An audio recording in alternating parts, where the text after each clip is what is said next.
أعوذ بالله من الشيطان الرجيم.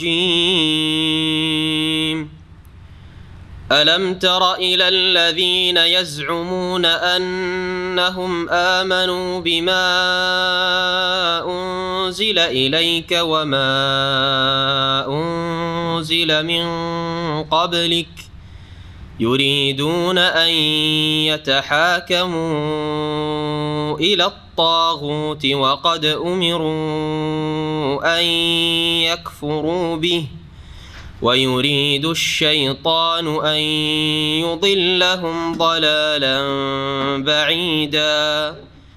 وإذا قيل لهم تعالوا إلى ما أنزل الله وإلى الرسول رأيت المنافقين يصدون عنك صدودا. فكيف إذا أصابتهم مصيبة بما قدمت أيديهم ثم جاءوك يحلفون بالله إن أردنا إلا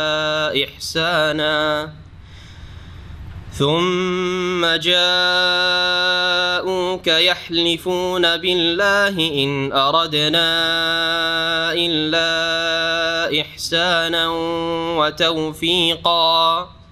أولئك الذين يعلم الله ما في قلوبهم فأعرض عنهم وعظهم وقل لهم في أنفسهم قولا بليغا.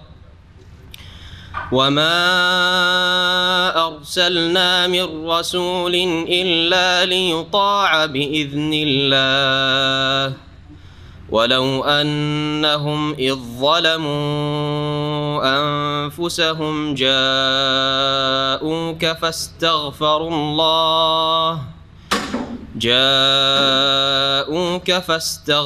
الله واستغفر لهم الرسول لوجدوا الله توابا رحيما.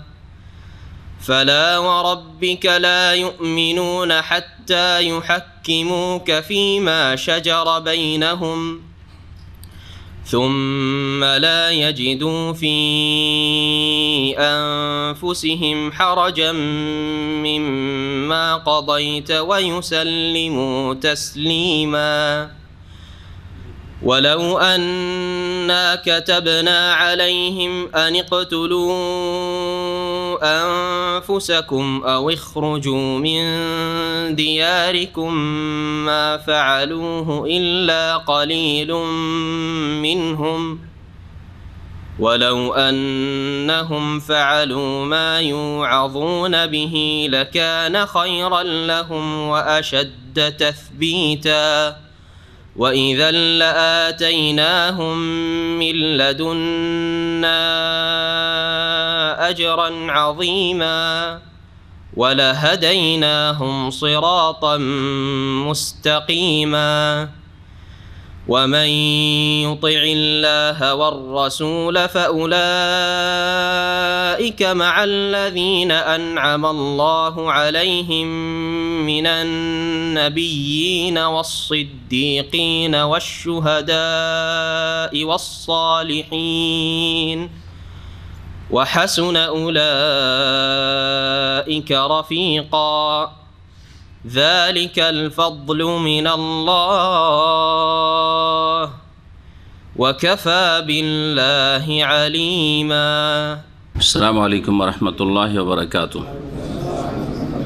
بسم الله الرحمن الرحيم. الحمد لله رب العالمين والصلاة والسلام على سيد المرسلين نبينا محمد وعلى آله وصحبه أجمعين. أما بعد فأعوذ بالله من الشيطان الرجيم. ألم تر إلى الذين يزعمون أنهم آمنوا بما أنزل إليك وما أنزل من قبلك يريدون أن يتحاكموا إلى الطاغوت وقد أمروا أن يكفروا به ويريد الشيطان أن يضلهم ضلالا بعيدا. মহান আল্লাহ সমস্ত প্রশংসা, সালাত এবং সালাম নাযিল করেন মুহাম্মদুর রাসূলুল্লাহ সাল্লাল্লাহু আলাইহি সাল্লামের উপর। আজকে আমাদের তাফসীর হবে সূরা নিসার আয়াত নম্বর 60 থেকে। তার আগের আয়াতটি আয়াত নম্বর 59, যাতে মহান আল্লাহ সম্বোধন করে বলছেন মুমিনদেরকে যে ইয়া আইয়ুহাল্লাযীনা আমানু আতিউল্লাহ ওয়া আতিউর রাসূল ওয়া উলিল আমরি মিনকুম, হে ঈমানদারগণ তোমরা আল্লাহর কথা মানো, রাসূল সাল্লাল্লাহু আলাইহি সাল্লামের কথা মানো এবং তোমাদের নেতাদের কর্তাদের কথা মানো। এ সম্পর্কে মোটামুটি তাফসীর হয়ে গেছে, তবে এর শানে নজুল বর্ণনা করা হয়নি। এই শানে নজুল থেকে আমরা বুঝতে পারবো যে আল্লাহ পাক রব্বুল আলামিনের যে আনুগত্য বা তার কথা মানা, এটা পুরোপুরিভাবে মানতে হবে। তার রাসূল সাল্লাল্লাহু আলাইহি সাল্লামের কথা পুরোপুরিভাবে মানতে হবে, কারণ তার কথা এবং তার কাজ সেগুলো হচ্ছে ওহী। কিন্তু কর্তাদের কথা, নেতাদের কথা মানার জন্য শর্ত, সেটা যেন আল্লাহ এবং তার রাসূল সাল্লাল্লাহু আলাইহি সাল্লামের আদেশ নিষেধের বাইরে না হয়, আল্লাহ এবং তার রাসূল সাল্লাল্লাহু আলাইহি সাল্লামের বিরুদ্ধাচরণ নাফরমানি করে না হয়। ভালো কাজে, বৈধ কাজে যাতে করে নেতাদের, মালিকের, কর্তাদের কথা মানা হয়, মন্দ কাজে তাদের কথা যেন না মানা হয়। সহিহ বুখারীতে রিওয়ায়াত রয়েছে, আব্দুল্লাহ বিন আব্বাস রাদিয়াল্লাহু তাআলা আনহুমা থেকে বর্ণিত, বলছেন আতিউল্লাহ ওয়া আতিউর রাসূল ওয়া উলিল আমরি মিনকুম ক্বালা নাযালাত ফি আব্দুল্লাহ বিন হুযাফা ইবনে কাইস ইবনে আদি। আব্দুল্লাহ বিন হুযাফা একজন সাহাবী, তার সম্পর্কে আয়াত নাজিল হয়। ইয বাআসাহু রাসূলুল্লাহ সাল্লাল্লাহু আলাইহি ওয়াসাল্লাম ফি সারিয়া, রাসূলুল্লাহ সাল্লাল্লাহু আলাইহি ওয়াসাল্লাম তাকে একটি অভিযানে পাঠিয়েছিলেন। সারিয়া বাংলা অভিযান বলা হয় এমন কোনো ছোট ধরনের জিহাদের সফর যাতে রাসূলুল্লাহ সাল্লাল্লাহু আলাইহি ওয়াসাল্লাম স্বয়ং উপস্থিত না থাকেন, একে সারিয়া বলা হয়। যদি নবী করিম সাল্লাল্লাহু আলাইহি ওয়াসাল্লাম নিজে উপস্থিত থাকেন, সংখ্যা কম হলেও তার নাম হচ্ছে গাজওয়া আরবিতে। আর অনেক সময় বেশি সংখ্যায় হয়তো মুজাহিদিন রয়েছেন, যদিও নবী করিম সাল্লাল্লাহু আলাইহি ওয়াসাল্লাম উপস্থিত নন, তারপরেও সেটাকে গাজওয়া বলা হয়েছে। যেমন গাজওয়ায়ে মুতার যুদ্ধকে গাজওয়ায়ে মুতা এই অর্থে বলা হয়েছে, আবার সারিয়ায়ে মুতাও বলা হয়েছে এই উদ্দেশ্যে বা এই অর্থে যে নবী মুহাম্মদ রাসূলুল্লাহ সাল্লাল্লাহু আলাইহি ওয়াসাল্লাম সেখানে উপস্থিত ছিলেন না। মুসনাদ আহমদে আরও বাড়তি রয়েছে এই বিষয়টির, সেটা হচ্ছে যে রাসূলুল্লাহ সাল্লাল্লাহু আলাইহি ওয়াসাল্লাম এই আনসারি এই ব্যক্তিকে দায়িত্বশীল করে পাঠিয়েছিলেন, আব্দুল্লাহ বিন হুযাফাকে। ফালাম্মা খারাজু ওয়াজাদু আলাইহি ফি শাই, তারা এই সফরে গিয়ে, অভিযানে জিহাদের সফরে গিয়ে যারা সাথী সঙ্গী ছিল তাদের ওপর এই নেতা অসন্তুষ্ট হয়ে যান কোনো বিষয়। ফাকাল লাহুম, তখন ওই নেতা বলেন তাদেরকে, আলাইসা কাদ আমারাকুম রাসূলুল্লাহ সাল্লাল্লাহু আলাইহি ওয়াসাল্লাম আন তুতিউনি, রাসূলুল্লাহ সাল্লাল্লাহু আলাইহি ওয়াসাল্লাম কি তোমাদেরকে এই কথা বলে পাঠাননি যে আমার কথা তোমাদেরকে মানতে হবে? হ্যাঁ, মানতে হবে। কালু বালা, অবশ্যই। নবী সাল্লাল্লাহু আলাইহি ওয়াসাল্লাম বলেছেন যে আমিরের কথা, নেতার কথা অবশ্যই মানতে হবে। কালা ইজমাউলি হাতাবান, তাহলে তোমরা লকড়ি কাঠি জমা করো, কাঠ জমা করো। সুম্মাদা আবে নারিন, তারপরে একজনকে বললো আগুন নিয়ে আসো। ফাআদরা মাহাফিহে, তারপরে ওই লকড়ি কাঠিতে আগুন লাগিয়ে দিল। সুম্মা কালা, তারপর আযামতু আলাইকুম লা তাদখুলুন্নাহা, তোমাদেরকে শক্ত ভাষায় বলছি, হ্যাঁ, অকাট্য করে বলছি যে অবশ্যই এতে ঢুকে পড়ো, তোমরা আগুনে ঝাঁপ দাও। আগুনে তোমরা নেতা, আর নেতাকে মানতে বলেছেন রাসূলুল্লাহ সাল্লাল্লাহু আলাইহি ওয়াসাল্লাম, উপদেশ দিয়েছেন। ফাহাম্মাল কওম আন ইয়াদখুলুহা, জনগণ ভাবলো যে রাসূলুল্লাহ বলেছেন যে নেতার বিরোধিতা করিও, নেতার কথা মানিও, তো মনে হলো যে এরা ঝাঁপ দিয়েই দিবে নেতার কথা মেনে, যাক কিন্তু নেতার কথা মানা হোক। কালা ফাকালাহুম শাবুন মিনহুম, একজন যুবক, জ্ঞানী যুবক ছিল, বুদ্ধিমান ছিল, সে বলল, ইন্নামা ফারাতুম ইলা রাসূলিল্লাহি মিনান নার, তোমরা রাসূলুল্লাহ সাল্লাল্লাহু আলাইহি ওয়াসাল্লামের কাছে পালিয়ে এসে আশ্রয় নিয়েছো, অর্থাৎ কুফরি শিরক থেকে এসে নবী সাল্লাল্লাহু আলাইহি ওয়াসাল্লামের কাছে কালিমা পড়েছো, কিসের উদ্দেশ্যে? এই আগুন থেকে বাঁচার জন্য, আগুনের আযাব থেকে বাঁচার জন্য, আর আজকে আগুনে ঢুকে যাবে, ঝাঁপ দিবে, এটা কেমন কথা হইল? কালা ফালা তাজালু, তাড়াহুড়া করে তোমরা আগুনে ঝাঁপ দিও না, হাত্তা তালকাউ রাসূলুল্লাহ, যতক্ষণ পর্যন্ত রাসূলুল্লাহ সাল্লাল্লাহু আলাইহি ওয়াসাল্লামের সাথে তোমাদের সাক্ষাৎ না হয়ে যাচ্ছে। ফাইন আমারাকুম আন তাদখুলু ফাদখুলুহা, তারপর রাসূলুল্লাহ সাল্লাল্লাহু আলাইহি ওয়াসাল্লাম যদি বলেন, সমর্থন দেন যে তোমাদের আমির বলছে যে আগুনে ঝাঁপ দাও, ঝাঁপ দাও, তাহলে তখন রাসূলের কথা শুনে ঝাঁপ দেব সাল্লাল্লাহু আলাইহি ওয়াসাল্লাম। কালা ফারাজাউ ইলা রাসূলিল্লাহ, আর তারা ঝাঁপ দিল না, এটা মানা যাবে না। আগে নবী সাল্লাল্লাহু আলাইহি ওয়াসাল্লামকে জিজ্ঞেস করব, যদি তিনি বলেন যে তোমাদের নেতা বলছে আগুনে ঝাঁপ দাও, ঝাঁপ দিয়ে দাও, তখন ঝাঁপ দেব।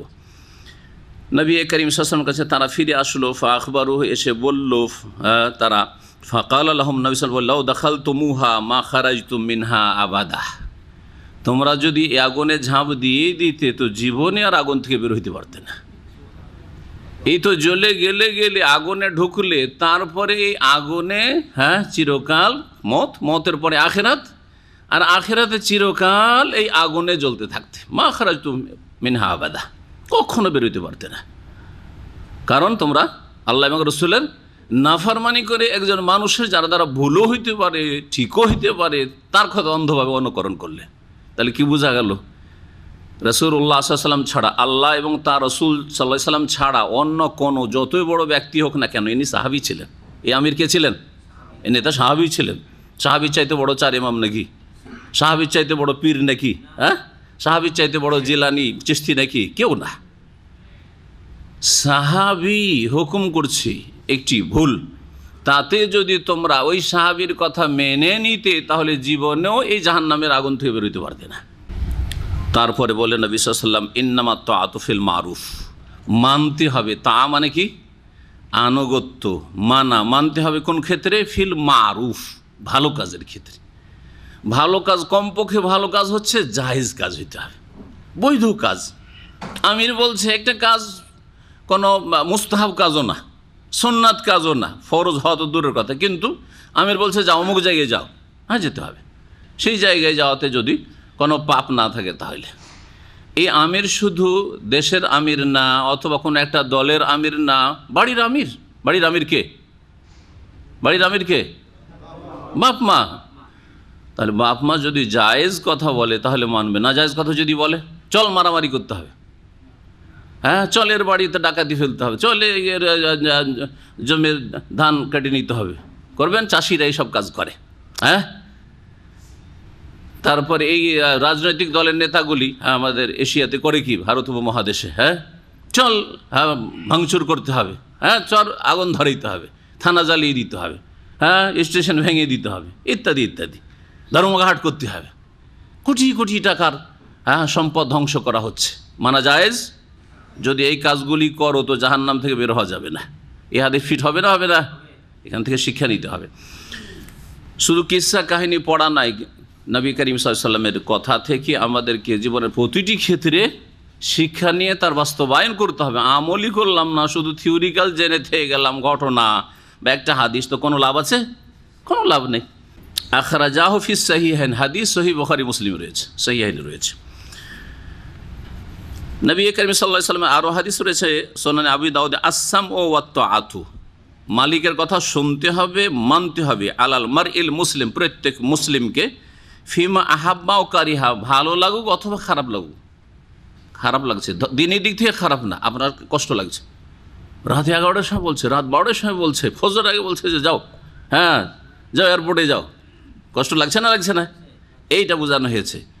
ভালো লাগুক আর মন্দ লাগুক, ওতে আপনার লাভ থাক আর লাভ নাই থাক, স্বার্থ থাক আর নাই থাক, মালাম ইউ উমার বে মাসিয়া, যতক্ষণ পর্যন্ত গুনহার নির্দেশ না দেওয়া হয়েছে। ফাইজা আমারা বে মাসিয়া, ভাই ফাইজা ওমেরা বে মাসিয়া, নেতার পক্ষ থেকে, মালিকের পক্ষ থেকে, কফিলের পক্ষ থেকে, ম্যানেজারের পক্ষ থেকে যদি গুনহার হুকুম করা হয়, যাও সিগারেট নিয়ে আয়, তোর দেশ থেকে একটা খাদ্দাম এনে দে, আর খাদ্দাম নিয়ে এসে জানছে ও চরিত্রহীন, করবেন সহযোগিতা? কখনো করবেন না আপনি।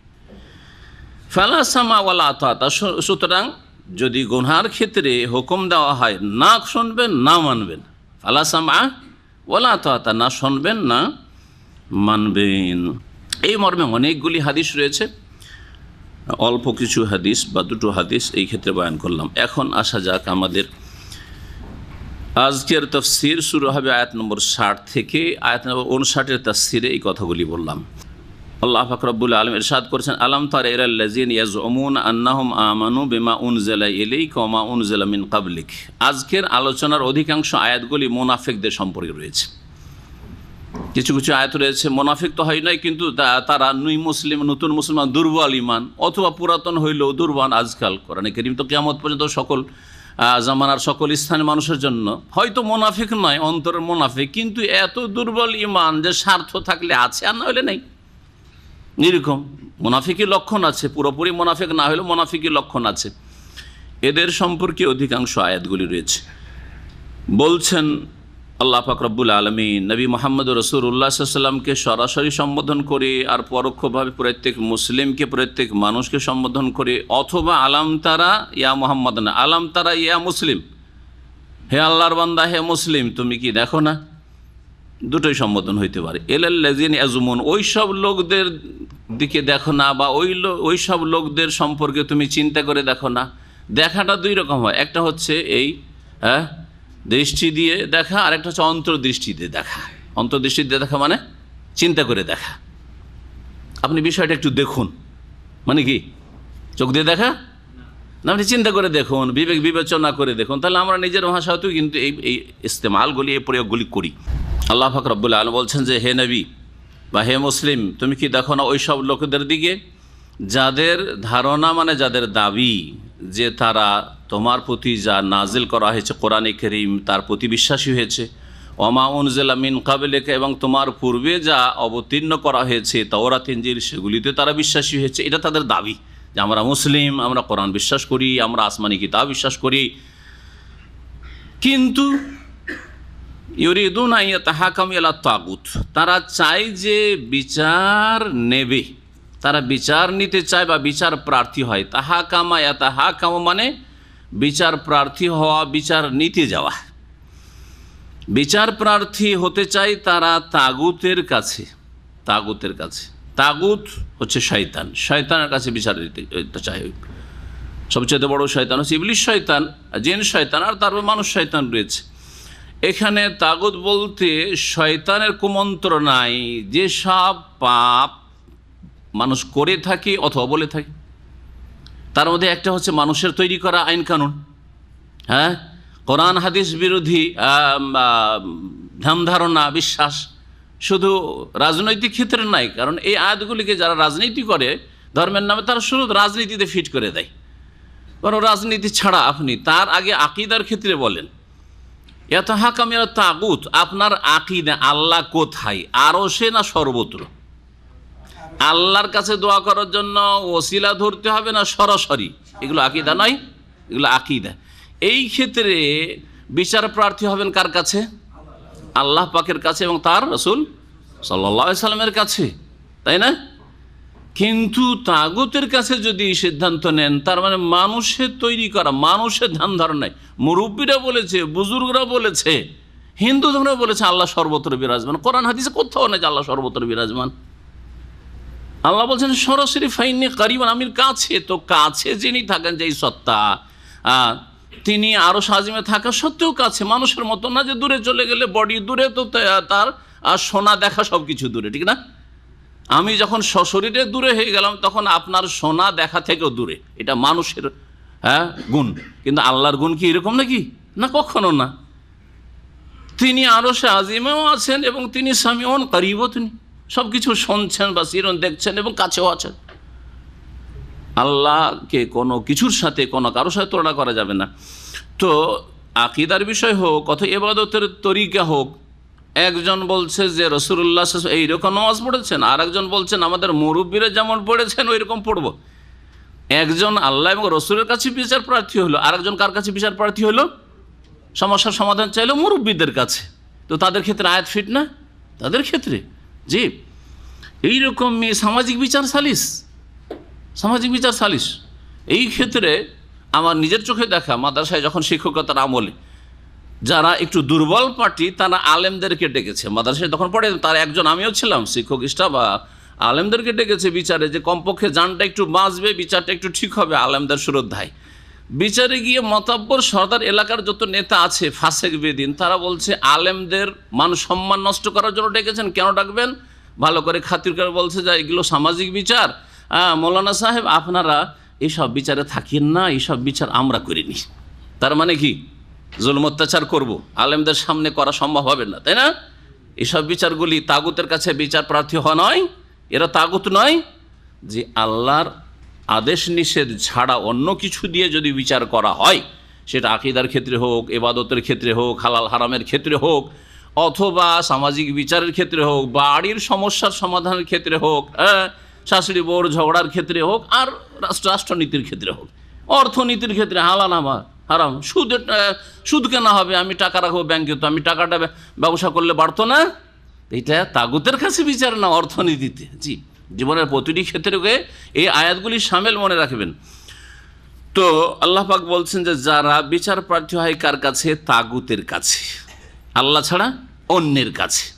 জিন শয়তানের কাছে হোক, আর মানুষ শয়তানের কাছে হোক, আর জীবিতর কাছে হোক, আর মৃত্যুর কাছে হোক। ওয়াকাদ ওমেরু আই ইয়াকফুরু বিহি, অথচ তাদেরকে নির্দেশ দেওয়া হয়েছে যে তারা যেন প্রত্যাখ্যান করে তাগুতকে। আই ইয়াকফুরু বিহি, অস্বীকার করে। তাগুতকে কি করতে হবে? মানব না তাগুতকে। আল্লাহর দিন ছাড়া, কোরআন এবং হাদিস ছাড়া, ওহী ছাড়া মানুষের কথা, মন গড়া কথা মানব না। এটা ফরজ করা হয়েছে কিনা? লা ইলাহা, এর দ্বারা ফরজ করা হয়েছে। এসব নেই।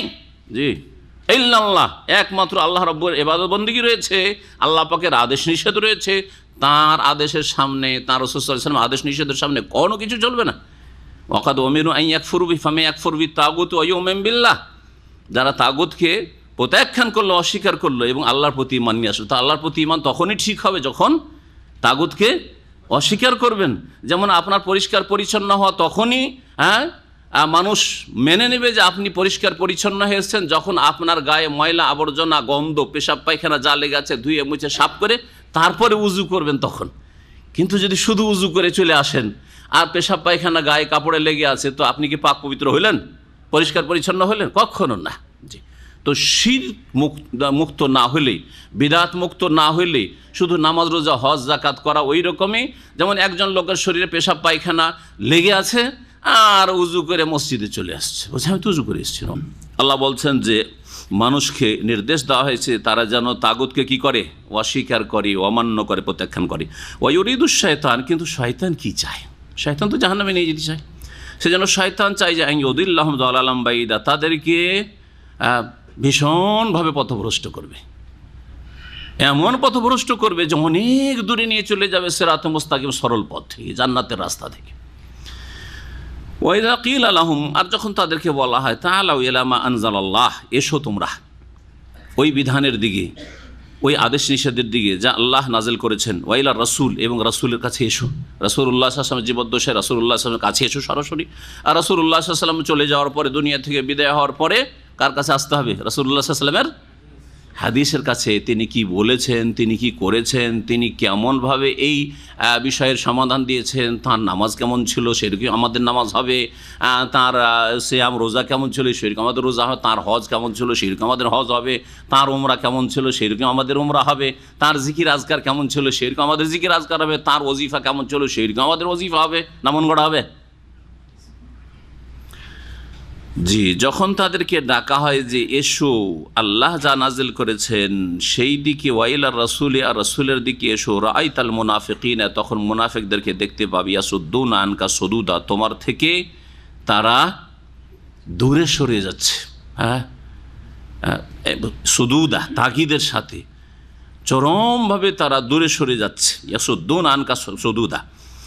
ফাকাইফা ইযা আসাবাতহুম মুসিবাতুম বিমা কাদ্দামাত আইদিহিম, যারা এইরকম করে, আল্লাহ এবং রাসূলের কথা বাদ দিয়ে মানুষের কথা মানে, আল্লাহর দিকে ডাকা হয়, রাসূল সাল্লাল্লাহু আলাইহি ওয়াসাল্লামের দিকে ডাকা হয় যে কোনো ক্ষেত্রে, তখন তারা নিজেদেরকে দূরে রাখে তা থেকে, তাদের ওপর বালা, মুসিবত, বিপদ আপদ আসে।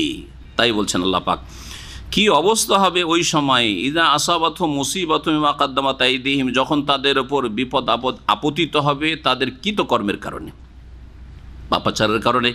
সুম্মা জাউকা, অতঃপর হে নবী তোমার কাছে আসবে তারা। এটা নবী সাল্লাল্লাহু আলাইহি ওয়াসাল্লামের জীবদ্দশায় এইরকম কিছু ঘটেছে, সেই বিষয়গুলি বর্ণনা করা হয়েছে। যে কোনো ক্ষেত্রে যখন রাসূলুল্লাহ সাল্লাল্লাহু আলাইহি ওয়াসাল্লামের কাছে ডাকা হইল কোরআনে কারীমের কথা মানো, মুনাফিকদের তখন তারা দূরে সরে গেল। পরে যখন তাদের ক্ষেত্রে কোনো সিদ্ধান্ত হইল অথবা তারা ক্ষতিগ্রস্ত হইল, তখন নবী মুহাম্মদ রাসূলুল্লাহ সাল্লাল্লাহু আলাইহি ওয়াসাল্লামের কাছে এসে বলছে যে দেখেন, ইয়াহলিফুনা বিল্লাহ, আল্লাহর শপথ করে তারা বলতো, ইন আরাদনা ইল্লা ইহসানা ওয়া তৌফিকা, আমরা একমাত্র কল্যাণ ছাড়া আর সমন্বয় ছাড়া বা সম্প্রীতি ছাড়া, তৌফিক, তৌফিক মানে সমন্বয় করা হয়, হ্যাঁ, ইসলাম আর যে পৃথিবীতে যে আইন চলছে দুটো সমন্বয় করতে চাইছি। আজকাল যারা মুসলিম হয়ে মানুষের তৈরি করা আইন কানুন দিয়ে নিজের সমস্যার সমাধান নিচ্ছে, হ্যাঁ, এবং তাতে এমন বিশ্বাসী হয়েছে যে ইসলামের জন্য তাদের সময় হয় না ইসলাম শেখার জন্য, কিন্তু তাদের এই মানুষের তৈরি করা কুফরি মতবাদকে শক্তিশালী করার জন্য, মানুষ পর্যন্ত পৌঁছে দেওয়ার জন্য, দল বাড়ানোর জন্য কত মেহনত পরিশ্রম তাদের।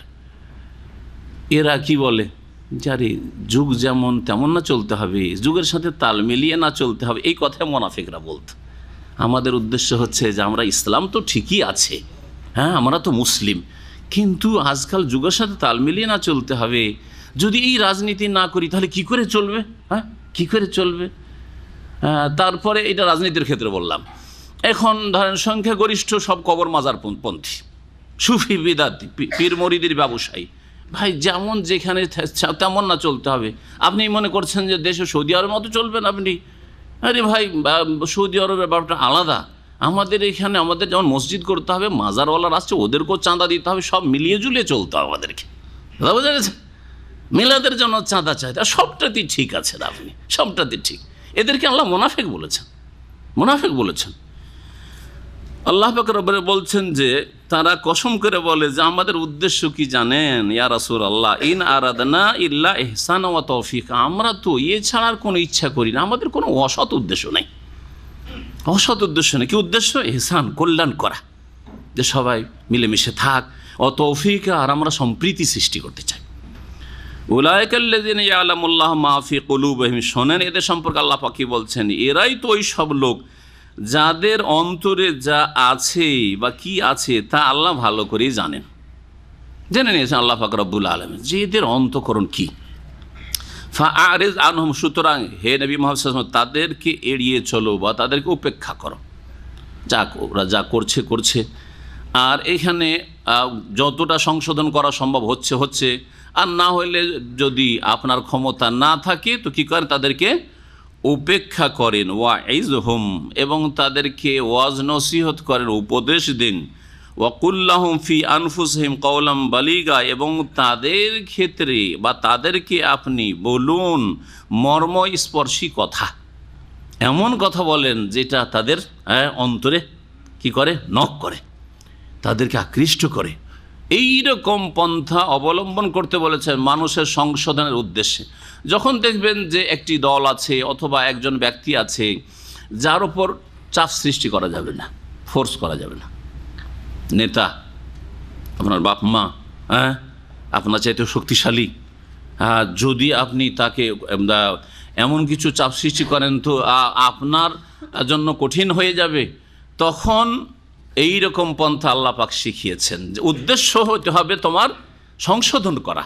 সেজন্য কি করবে, তাদেরকে উপেক্ষা করে চলো এবং তাদেরকে উপদেশ দিতে দাও, ভালো কথা বলতেই থাকে। একজন বলছে আমি নামাজ পড়বো না, তাহলে মুরতাদ কিনা, মুরতাদ কিনা বলেন? কিন্তু মুরতাদের শাস্তি কি সরকার দিচ্ছে? দিচ্ছে না। আপনার দেওয়ার অধিকার আছে? দেওয়ার অধিকার নেই।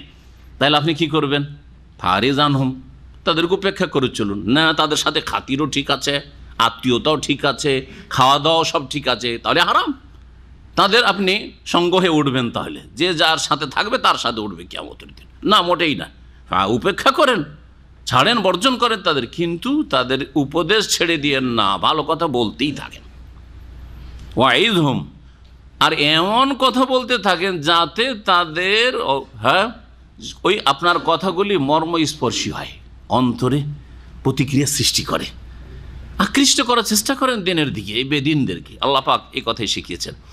ওমা আরসালনা মির রাসূলিন ইল্লা লিইউতা বিইذনিল্লাহ, আল্লাহ পাক আরও বলছেন যে কোনো রসুলকে আমি প্রেরণ করেছি এই জন্যই যে যাতে করে তার আনুগত্য করা হয়, রসুলকে কি করা হয়, মানা হয়, বিইذনিল্লাহ, আল্লাহর নির্দেশ ক্রমে, আল্লাহর নির্দেশে। আল্লাহ পাকের এজেন বলতে দুই রকম বোঝানো হয়েছে।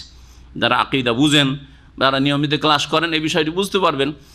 ইজনিল্লাহ, আল্লাহ পাকের হুকুম, হ্যাঁ, বা হুকুম না, আল্লাহ পাকের অনুমতি। আল্লাহ পাকের অনুমতি হচ্ছে দুই রকম, একটা হচ্ছে সৃষ্টিগত অনুমতি মানে এজেন কৌনি, সৃষ্টিগত অনুমতি। আর এর একটা হচ্ছে বিধানগত অনুমতি, মানে এজেন শারঈ। পার্থক্যটা কি? বড় পার্থক্য আছে। এজেন কৌনি, আল্লাহ পাকের সৃষ্টিগত অনুমতি হচ্ছে যে দুনিয়ায় ভালো মন্দ মানুষ স্বাধীনভাবে নিজ নিজ কাজ করে যাক। এটা কি না আল্লাহর ইচ্ছার বিরুদ্ধে কাজ করছেন আপনি? হ্যাঁ, আল্লাহ যদি অনুমতি না দিতেন, মানে গায়ে ক্ষমতা না দিতেন, তো চোর চুরি করতে পারতো? হ্যাঁ, যখন চুরি করতে যেত তখন হাতকে অবশ করে দিতেন। আল্লাহ করতে সক্ষম কিনা?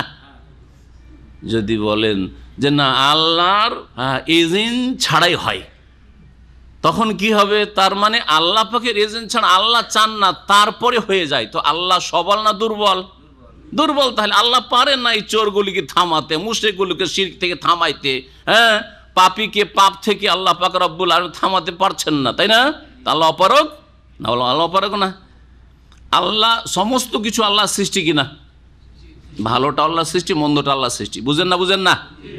না, আল্লাহ ভালোটা শুধু সৃষ্টি করেন, মন্দটা সৃষ্টি করেন না। যেমন আল্লাহ মানুষকে সৃষ্টি করেছেন, সাপকে সৃষ্টি করেছেন, ঠিক না?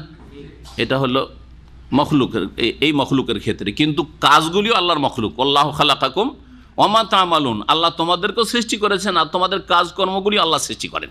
তাহলে শুধু আল্লাহ ব্যক্তিকে সৃষ্টি করেননি, হ্যাঁ, প্রাণীকে সৃষ্টি করেননি, বা গাছপালার সৃষ্টি করেননি, মানুষের যে কাজগুলি হয়ে থাকে নড়াচড়া, ওটাও কার সৃষ্টি? আল্লাহর সৃষ্টি। মানুষের নড়াচড়া দুই রকম, ভালো নড়াচড়া ভালো কাজের দিকে, আর একটা হচ্ছে মন্দ পাপের দিকে নড়াচড়া। দুটোই আল্লাহ সৃষ্টি কিনা? দুটি আল্লাহর সৃষ্টি। তো আল্লাহর এজেনে হচ্ছে না আল্লাহর বিনা এজেনে হচ্ছে? সৃষ্টিগত আল্লাহর এজেন আছে, মানে আল্লাহ স্বাধীন ক্ষমতা, ভালো মন্দের ক্ষমতা দিয়ে রেখেছেন। এক লোক ভালো ক্ষমতা ব্যবহার করে জুমা মসজিদে গেল, আর এক লোক খারাপ ক্ষমতা ব্যবহার করে বিছানায় শুয়ে থাকলো জুমার সময় বা ফজরের সময়, ঠিক না? এটা হচ্ছে এজেনে কওনি, সৃষ্টিগত এজেন। তো রাসূলুল্লাহ সাল্লাল্লাহু আলাইহি ওয়াসাল্লামের বা যে কোনো রাসূলকে আল্লাহ পাঠিয়েছেন আল্লাহর সৃষ্টিগত অনুমতি, মানে মানুষের গায়ে এতটা ক্ষমতা আছে যে রাসূলকে মানতে পারবে না? পারবে না? ওমর রাদিয়াল্লাহু তাআলা মেনেছেন, স্বাধীনভাবে মেনেছেন না বাধ্য হয়ে মেনেছেন? স্বাধীনভাবে মেনেছেন। আবু জাহল আবু লাহাব মানেনি, স্বাধীনভাবে মানেনি, না সে বাধ্য হয়েছে না মানতে? কেউ বাধ্য করেছে? ইচ্ছা করলে, যদি সে ইচ্ছা করতো যে আমি মানবো, তাহলে কোনো বাধা ছিল নাকি? বাধা ছিল না। জি। আর একটা হচ্ছে ইজনে শারঈ, বিধানগত শরীয়তগত অনুমতি। শরীয়তগত অনুমতি মন্দ কাজের জন্য আল্লাহ অনুমতি দেন? কোন জায়গায় আছে যে চুরি করো? শরীয়তে, কোরআন হাদিসে? মিথ্যা কথা বলো আছে? শিরিক করো আছে না? লা তুশরিকু আছে? ওয়ালা তাকরাবুজ জিনা, জিনার কাছে যেও না আছে? তাহলে শরীয়তগত অনুমতি একমাত্র আল্লাহ পাকের ভালো কাজের ক্ষেত্রে হয়ে থাকে। এইখানে দুটোই অর্থ প্রযোজ্য। আল্লাহ পাকের অনুমতি ছাড়া, মানে সৃষ্টিগত অনুমতি ছাড়া আর বিধানগত অনুমতি ছাড়া কোনো রসুলের আনুগত্য সম্ভব না। আল্লাহ পাক অনুমতি দিয়েছেন, বলেছেন যে রসুলকে মানো, এটা হচ্ছে আল্লাহ পাকের শরীয়তগত অনুমতি, জি, বা নির্দেশ। এখানে নির্দেশ বলেন, আল্লাহ পাক শুধু অনুমতি দেন না, নির্দেশ দিয়েছেন, হুকুম করেছেন, ফরজ। আর সৃষ্টিগত এজেন্ট হচ্ছে যে আল্লাহ পাক তৌফিক দিয়েছেন, আল্লাহ পাক শরীরে ক্ষমতা দিয়েছেন যে তুমি রসুলকে মানবে, এই ক্ষমতা তোমার ভিতরে আমি সৃষ্টি করে রেখেছি। ওয়ামা আরসালনা মির রাসূলিন, যে কোনো রসুলকে আমি প্রেরণ করেছি, ইল্লা লিয়ুতা বিইযনিল্লাহ, আল্লাহ পাকের অনুমতি ক্রমে, তার আনুগত্যের জন্য। তো আল্লাহ পাকের অনুমতি ক্রমে যখন আনুগত্য হয়ে থাকে, নবীকে রসুলকে মানা হয়ে থাকে, তো আল্লাহর কাছে সাহায্য চাইবেন না? চাইবেন না? তাহলে কার কাছে সাহায্য চাইতে হবে? যেহেতু আল্লাহর অনুমতি ক্রমে হয়ে থাকে, আল্লাহর কাছে দোয়া করতে হবে যে আল্লাহ আমাকে তোমার দিনের ওপর অটলতা দান করো, ইহদিনাস সিরাতাল মুস্তাকিম। আল্লাহ পাকের কাছে দোয়া করতে হবে তোমার রসুলকে মানার তৌফিক দান করো, হ্যাঁ, কোরআন এবং হাদিস মেনে চলার তৌফিক দান করো, 5 ওয়াক্ত নামাজ কায়েম করার তৌফিক দান করো, গুনার কাজ থেকে বেঁচে থাকার তৌফিক দান করো। এই দোয়া আল্লাহর কাছে করতে হবে, কারণ তৌফিক কার পক্ষ থেকে?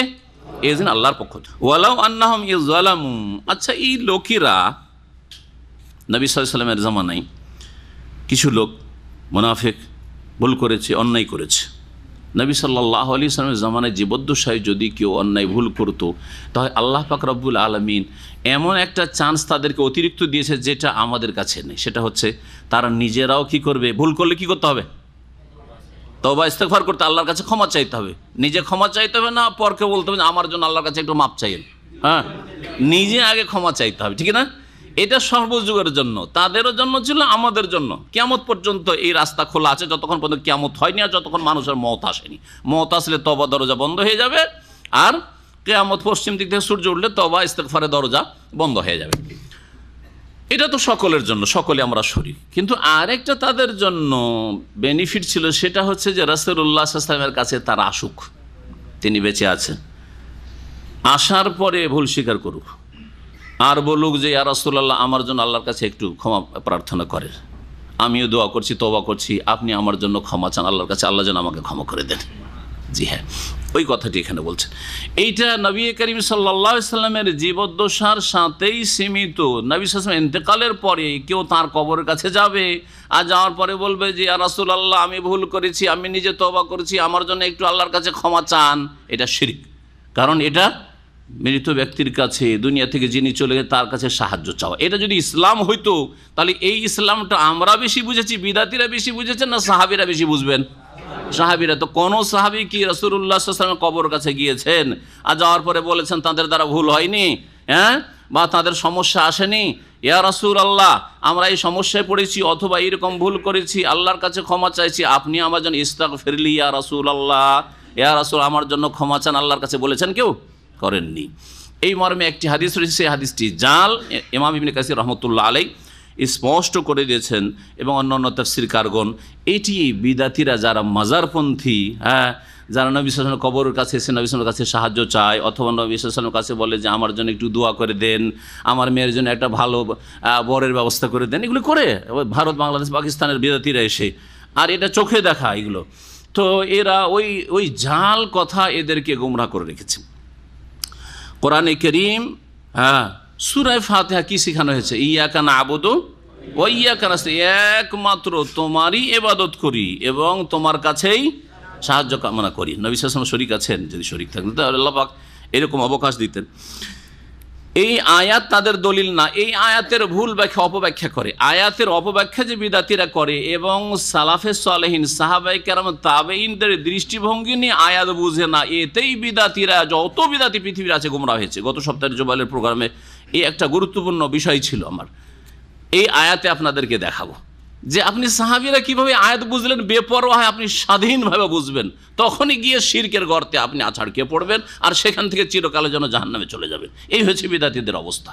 এই আয়াতে দেখুন আল্লাহ পাক বলছেন ওয়ালাউ আন্নাহুম ইযলামু, আচ্ছা তারা যখনই নিজেদের ওপর, যালামু আনফুসাহুম, নিজেদের ওপর অত্যাচার করেছে, মানে কোনো পাপে লিপ্ত হয়েছে, তাদের অন্যায় হয়েছে, জাউকা তোমার কাছে আসতু, ওয়ালাউ আন্নাহুম ইযলামু, এখানে কায়দাটা বলতে ইজ আর এজা, আরবি গ্রামার নাহুসার ওরাও বুঝে, কিন্তু হ্যাঁ তারা এখানে খেয়ানত করে।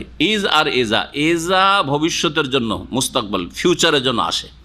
ইজা জা নাসরুল্লাহ, যখন আল্লাহর সাহায্য আসবে, হ্যাঁ, আর ইজ যা যখন এসেছিল, পাস্ট টেন্স, অতীতকাল হয়ে যাবে। এখানে কি আছে? এজা আছে না ইজ? ইজ আছে, ভালো করে শুনবে। এখানে ইজ জালামু, যখন তারা জুলুম করেছিল নিজেদের ওপর, জাউকা তোমার কাছে যদি আসতো, ফাস্তাগফিরুল্লাহ, এসে নিজেরা আল্লাহর কাছে ক্ষমা প্রার্থনা করতো, ওয়াস্তাগফার লাহুমুর রাসূলু, আর রাসূল সাল্লাল্লাহু আলাইহি ওয়াসাল্লাম তাদের জন্য ক্ষমা প্রার্থনা করতো, আল্লাহর কাছে করতেন, আল্লাহর কাছে, লাওয়াজাদুল্লাহ তাওয়াবার রাহিমা, তাহলে অবশ্যই তারা আল্লাহ পাককে তওবা গ্রহণকারী আর বড় দয়ালু হিসাবে পেত। বুঝেছেন এবারে? তাহলে তারা যখন কি করেছিল? জুলুম করেছিল, করবে নয় যে আগামীতে এই উম্মতের লোকেরা করবে নয়, করেছিল। কখন? নবী করিম সাল্লাল্লাহু আলাইহি ওয়াসাল্লামের জীবদ্দশায়। জি, তো আয়াতের যে বাকভঙ্গিমা রয়েছে, যেটা সিয়াক সাবাক বলা হয়, সেটা স্পষ্ট প্রমাণ করে। আর এই কথা শুধু আমার নয়, যতগুলি কোরআন সুন্নাহর মুফাসসিরিন রয়েছেন, আল্লামা সাদি এই বিষয়টি তাফসীর সাদিতে উল্লেখ করেছেন, ইবনে কাসির রাহিমাহুল্লাহ উল্লেখ করে, সমস্ত তাফসীরকারগণ উল্লেখ করেছেন যে এটা নবী সাল্লাল্লাহু আলাইহি ওয়াসাল্লামের জীবদ্দশার সাথে খাস। নবীর ইন্তেকালের পরে কেউ তার কবরের কাছে গিয়ে নবীর কাছে দরখাস্ত করবে যে ইয়া রাসূলুল্লাহ আমার জন্য একটু আল্লাহর কাছে দোয়া করেন, আমার জন্য ক্ষমা চান, আমি ভুল করেছি, এটা জায়েজ নয়। ফাহাদা শিরকুন ফালা ওয়া রাব্বিকা লা ইউমিনুন। তারপর আল্লাহ পাক বলছেন যে কিন্তু না মানে আগের কথা সম্পর্কে বলা হয়, কিন্তু না, এদের স্বভাবটা ওই রকমই। এরা আল্লাহ পাক রব্বুল আলামিনের আদেশ যেভাবে আল্লাহ পাক করেছেন পালন করে না। ভুল করেছো, নিজের আল্লাহর কাছে তবে ইস্তেগফার করো, দ্রুত করো, যাতে করে সময় হাত ছাড়া না হয়ে যায়। আর রাসূলুল্লাহ সাল্লাল্লাহু আলাইহি ওয়াসাল্লামের জীবদ্দশায় আছো, ছুটে আসো রাসূলুল্লাহ সাল্লাল্লাহু আলাইহি ওয়াসাল্লামের কাছে, জি, এসে ভুল স্বীকার করো এবং বলো যে আল্লাহর কাছে তিনি তোমাদের জন্য ইস্তেগফার করবেন। এখানে আরেকটি কথা রয়েছে, যেটা বলি তাহলে আরও স্পষ্ট হয় বিষয়টি। আগের আয়াতে নবী করিম সাল্লাল্লাহু আলাইহি ওয়াসাল্লামের কাছে তাদেরকে কেন আসতে বলা হলো? এই জন্য যে মুনাফিকরা এই যে আয়াতগুলি, আগের আয়াতগুলি রয়েছে, এগুলিতে বলা হয়েছে না যে তারা তাগুতের কাছে বিচার নিতে যেত। রাসূলুল্লাহ সাল্লাল্লাহু আলাইহি ওয়াসাল্লাম বিচারের ওপর আর একজনের কাছে বিচার নিতে যেত। রাসূলুল্লাহ সাল্লাল্লাহু আলাইহি বিচারের উপর রাজি হইতো না। নবীর কথাতে আমাদের তো হার হয়ে যাবে। মুনাফিকরা ইহুদি বলতো যে তোমাদের নবীর কাছে বিচার দেবো, আর মুনাফিক বলতো যে না, নবীর কাছে গেলে তো আমরা ফেঁসে যাব, কারণ হক বিচার তো ইহুদি জিতে যাবে। তখন বলতো যে না, তোমাদের নেতার কাছে বিচার নেব, কারণ ওখানে ঘুষ ঘাস চলবে ওখানে। তো যখন এই অন্যায় করেছো, কার ক্ষেত্রে? তোমাদেরকে ডাকা হয়েছে যে আসো রাসূলুল্লাহ সাল্লাল্লাহু আলাইহি ওয়াসাল্লামের কাছে, আসো নাই। আগের আয়াতে দেখুন তাহলে, সুম্মা জাউকা, তারা তোমাদের কাছে না, মুনাফিকদের তার আগের আয়াতে রয়েছে আয়াত নম্বর 61-তে, যখন তাদেরকে বলা হয়তো এসো তাআলাউ ইলা মা আনজালাল্লাহু ওয়া ইলার রাসূল, আল্লাহর কাছে এসো, আল্লাহ যা নাযিল করেছেন এবং রাসূলের কাছে এসো, কোরআনের বিধানের কাছে এসো এবং রাসূলুল্লাহ সাল্লাল্লাহু আলাইহি ওয়াসাল্লামের কাছে এসো। রাআইতাল মুনাফিকিন, তখন মুনাফিকরা কি করতো? ইয়াসুদ্দুনা আনকা সুদুদা, তারা নবী সাল্লাল্লাহু আলাইহি ওয়াসাল্লাম থেকে ভীষণ দূরে পলায়ন করত, নবীর কাছে যেতে চাইতো না। অন্যায় করেছে না করেনি? বলা হচ্ছে যে নবীর কাছে আসো, সমস্যার সমাধান নেওয়ার জন্য, আসতো না, পালাইতো। অন্যায় করেছো, ভুল করেছো, সুতরাং যাওয়া উচিত ছিল তোমাদের বিচার নেওয়ার জন্য, ফয়সালা নেওয়ার জন্য, নবীর কাছে যাওনি, এখন আসো, ভুল করেছো, তোমরা আল্লাহর কাছেও ক্ষমা চাও এবং নবী সাল্লাল্লাহু আলাইহি সাল্লামের সামনে হাজির হও, নবী সাল্লাল্লাহু আলাইহি ওয়াসাল্লামের কাছে দরখাস্ত করো যে তিনি তোমাদের জন্য ইস্তেগফার করো আল্লাহর কাছে। এর মাধ্যমে কি হবে? যে মানহানি করেছেন নবী সাল্লাল্লাহু আলাইহি ওয়াসাল্লামের, সেটার ঘাটতি পূরণ করবে। এই রহস্য। তারপর আয়াতে বলছিলেন ফালা, কিন্তু মুনাফিকরা এমনটা নয়, ও রব্বিকা, তোমার প্রতিপালকের শপথ। আল্লাহ পাক নবী মুহাম্মদ সাল্লাল্লাহু আলাইহি ওয়াসাল্লামকে সম্বোধন করে কসম করছেন। কার কসম করছেন? নবীর রবের। নবীর রব কে? আপনার রব, আমার রব, আল্লাহ পাক রব্বুল আলামিন। আল্লাহ তো স্বয়ং বলতে পারতেন না আমি আমার সত্তার কসম করছি, কিন্তু নবীর রবের, এর মাধ্যমে নবীর মর্যাদা দেখানো হয় না? অবশ্যই, জি। হে নবী, তোমার প্রতিপালকের কসম, লা ইউমিনুন, অতক্ষণ এরা মুমিন মুসলিম হতে পারবে না, হাত্তা ইউহাক্কিমুকা ফিমা শাজারা বাইনাহুম, যতক্ষণ পর্যন্ত তাদের মাঝে যেসব বিষয়ে মতবিরোধ হয়েছে সেসব বিষয়ে তোমাকে বিচারক হিসাবে না মেনে নেবে। এক, ভালো করে শুনে রাখেন, সুম্মা লা ইয়াজিদু ফি আনফুসিহিম হারাজাম মিম্মা কাযাইতা, অতঃপর তারা যেন তাদের মনে কোনো রকমের দ্বিধা দ্বন্দ্ব না করে, মিম্মা কাযাইতা, তোমার বিচার মেনে নেওয়ার ক্ষেত্রে। তাহলে অন্তরে যেন সংকীর্ণতা না থাকে, মানছি কিন্তু মন চাই না, এমনটা না থাকে, স্বতঃস্ফূর্তভাবে খোলা অন্তরে মানতে হবে। 3 নম্বর, ওয়ায়ুসাল্লিমু তাসলিমা, এবং তারা পূর্ণরূপে আত্মসমর্পণ করবে তোমার বিচারের কাছে, তোমার সিদ্ধান্তের কাছে। ওয়ায়ুসাল্লিমু তাসলিমা, 3টি কথা রয়েছে। তাহলে বোঝা গেল যে নবী মুহাম্মদ রাসূলুল্লাহ সাল্লাল্লাহু আলাইহি ওয়াসাল্লামের কথা বাহ্যিক মেনে নেওয়া যথেষ্ট নয়, বাহ্যিক মানতে হবে, আভ্যন্তরীণ দিক থেকে অন্তরে, খোলা অন্তরে মানতে হবে এবং পূর্ণরূপে শির নত করে মানতে হবে। ইউসাল্লিমু তাসলিমা, 3টি কথা বলা হয়েছে না? হয়নি? দ্বীনে ইসলামের স্তর কয়টি? 3টি। কি কি?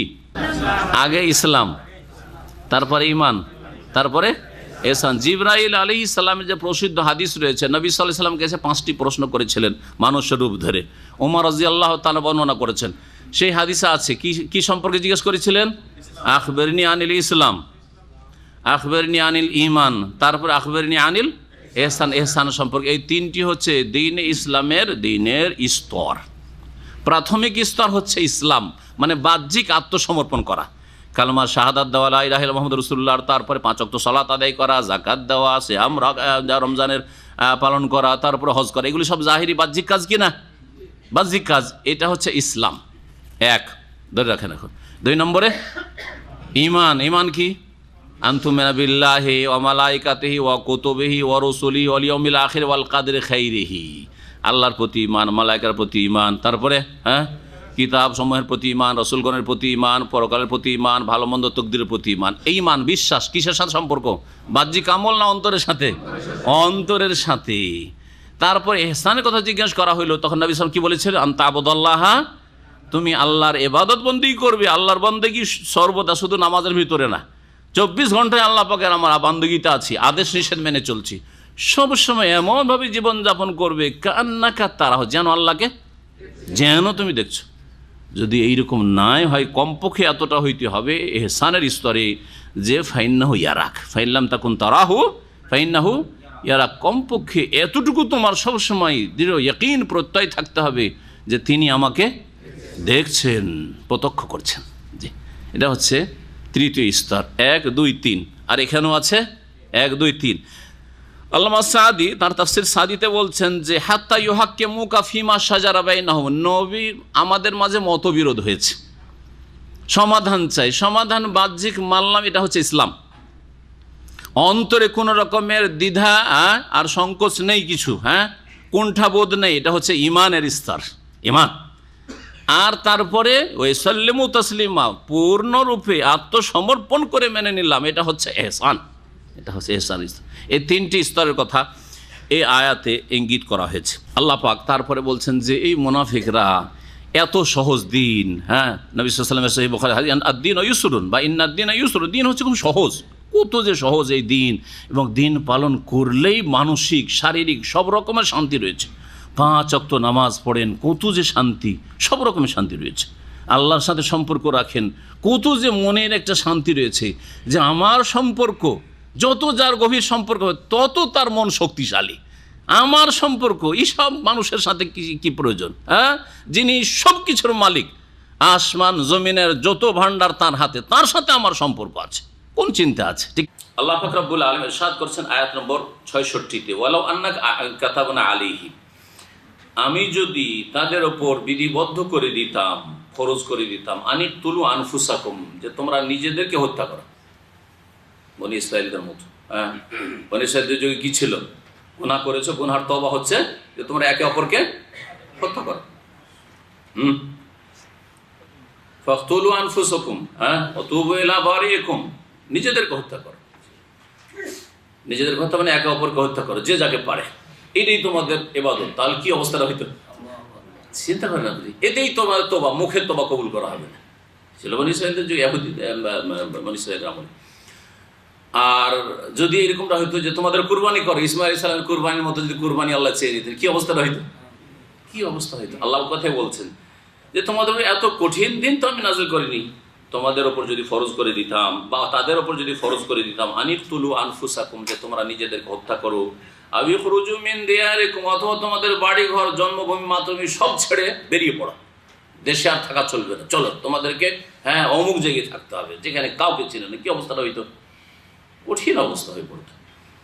মা ফাআলুহু ইল্লা কালিলুম মিনহুম, তাহলে তাদের অল্প কিছু লোক ছাড়া কেউ এটা করতে পারতো না, ঠিক কিনা?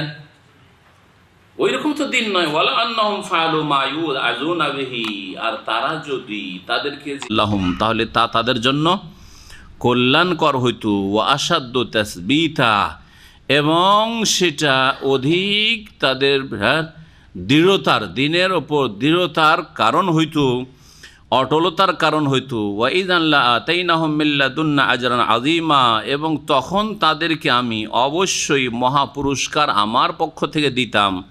ওয়ালা হাদাইনাহুম সিরাতাম মুস্তাকিমা, এবং তাদেরকে অবশ্যই সরল পথ প্রদর্শন করতাম। এই আয়াতটির ব্যাখ্যা করি, বলছেন মুফাসসিরিনগণ যে আল্লাহ পাক রব্বুল দ্বীনকে সহজ করেছেন, কঠিন করেননি। আর এই যে সহজ দিন, যে উপদেশ দেওয়া হয়েছে, কোরআন হচ্ছে উপদেশ, মাউইজা উপদেশ, রাসূলুল্লাহ সাল্লাল্লাহু আলাইহি ওয়াসাল্লাম আদেশ নিষেধ হচ্ছে উপদেশ। এই যে উপদেশ রয়েছে, ওহীর উপদেশ, সেটা যদি ঠিকভাবে তারা পালন করত তাহলে 4টি তাদের জন্য পুরস্কার রয়েছে। আল্লাহ কয়টি পুরস্কার উল্লেখ করেছেন? যারা দিন ইসলাম মেনে চলে যথাসাধ্য, ফরজ অজেবে ঘাটতি করে না, হারাম নাজায়েজ কাবিরা গুনহায় লিপ্ত হয় না, সুন্নত মুস্তাহাব করার যথাসাধ্য চেষ্টা করে, অপছন্দনীয় মাকরুহাত থেকে যথাসাধ্য বেঁচে থাকার চেষ্টা করে। হ্যাঁ, কমপক্ষে এতটা দিন, বেশি বেশি নফল নাই করতে পারছেন আপনি, হ্যাঁ অতিরিক্ত নফল নাই করতে পারেন, এতটা দিন ফরজ অজেব পালন করছেন, হারাম নাজায়েজ থেকে বাঁচছেন। এই যদি আল্লাহ এবং তার রাসূল সাল্লাল্লাহু আলাইহি ওয়াসাল্লামের উপদেশ যদি তারা ঠিকভাবে পালন করত তাহলে 4টি পুরস্কার তাদের জন্য আল্লাহ পাক এখানে ঘোষণা করেছেন। প্রথম হচ্ছে লাকানা খায়রাল লাহুম, তাদের জন্য সেটা বড়ই কল্যাণকর হইত। এই উম্মতকে আল্লাহ বলেছেন কুনতুম খায়রা উম্মাহ, ঠিক না? শ্রেষ্ঠ উম্মত কখন হইতে পারবেন? যখন আল্লাহ এবং রাসূল সাল্লাল্লাহু আলাইহি ওয়াসাল্লামের উপদেশ যথাযথভাবে মেনে চলবেন। এই কল্যাণকর জাতি, মঙ্গলময় জাতিতে আপনি পরিণত হইতে পারবেন। ও আসাধ্য তাসবিত, এবং দিনের ওপর অটলতা লাভ করবেন। অনেকে আছে বেশ কিছুদিন এমন ধার্মিক, এই বড় দাড়ি ছেড়ে দিল আর একেবারে মাশাআল্লাহ একটিও বক্তব্য দার্স ছাড়ে না, ইসলামী সেন্টার দাম্মাম, আবার দেখি ওখানে রাকাতেও আছে, আবার খোবারেও আছে, আবার জুবাইলও আছে। 2-4-5 বছর এরকম তো খুব দেখলাম। আর তারপরে কিছুদিন পরে দেখা যায় যে ওকে মাসে একবার দেখতে পাওয়া যায় না।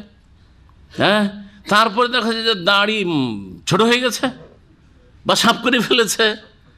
খবর পাওয়া যাচ্ছে যে ফজরে আর দেখা যায় না ওকে, আশেপাশের লোকেরা বলছে যে শেখও তো ফজর আর পড়তে আসে না, পড়ে না।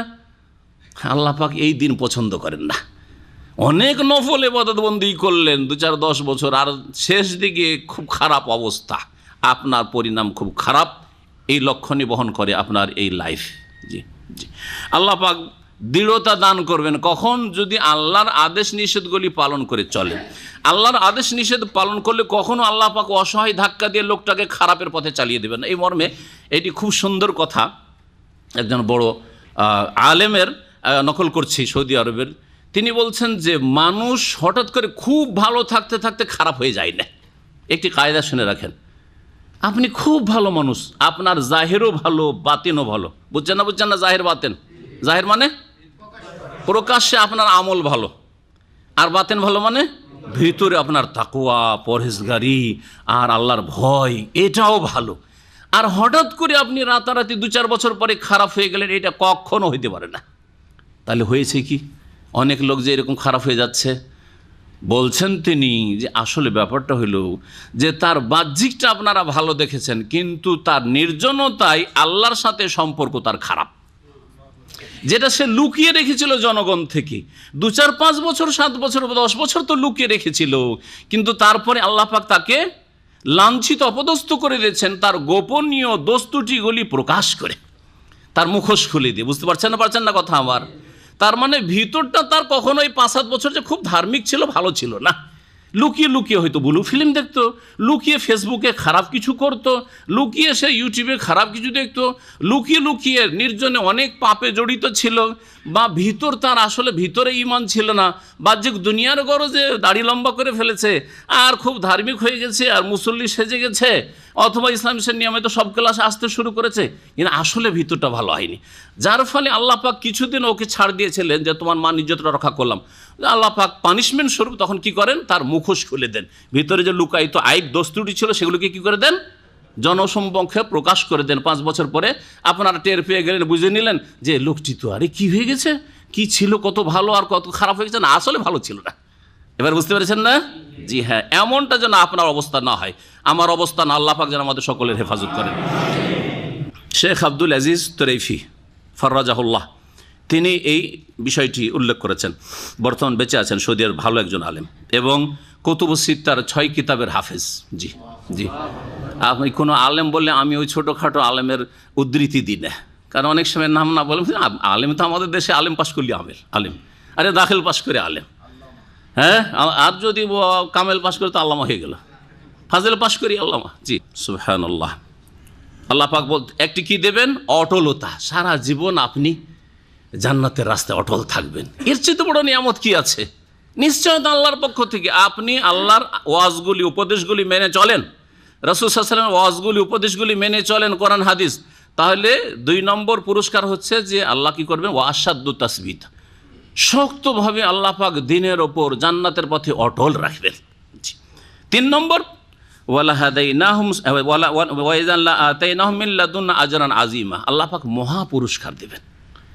দিন মেনে চললে, হারাম নাজায়েজ থেকে বেঁচে আছেন, ফরজ ওয়াজিব আদায় করছেন, মহা পুরস্কার আল্লাহ দেবেন। শুধু পুরস্কার না, মহা পুরস্কার, সেটা 10 থেকে শুরু হয়, আর তারপরে সেটা বাড়তে বাড়তে কারো 100, 200, 300, 400, 500, 700, আল্লাহ ইউদাইফু লিমান, এর চাইতে বেশি, এলা আযাফিন কাসীর, বহু গুণে আল্লাহ বর্ধিত করেন।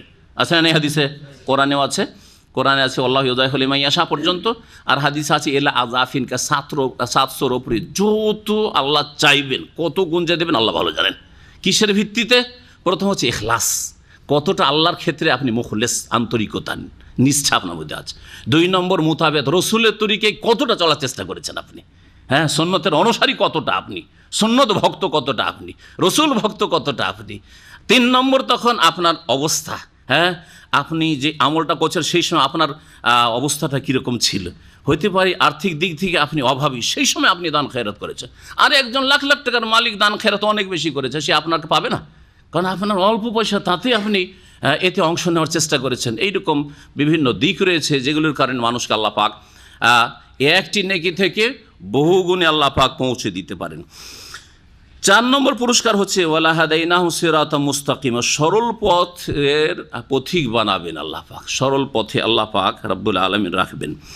তারপরে মহান আল্লাহ ইরশাদ করেছে ওয়ামাইয়ুতি ইল্লাহ ওয়া রাসূল, যারা আল্লাহ এবং রাসূলের আনুগত্য করবে, মানে আল্লাহ এবং রাসূলকে মানবে, তাদের জন্য কি পুরস্কার রয়েছে বলছেন, ফাউলাইকা মাআল্লাযিনা আনআমা আল্লাহু আলাইহিম মিনান নাবিয়্যিনা ওয়াস সিদ্দিকিনা ওয়াশ শুহাদা'i ওয়াস সালিহিনা ওয়া হাসানা উলাইকা রাফিকা, ওরা ওই সব মানুষের সাথে থাকবেন যাদেরকে আল্লাহ পুরস্কৃত করেছেন।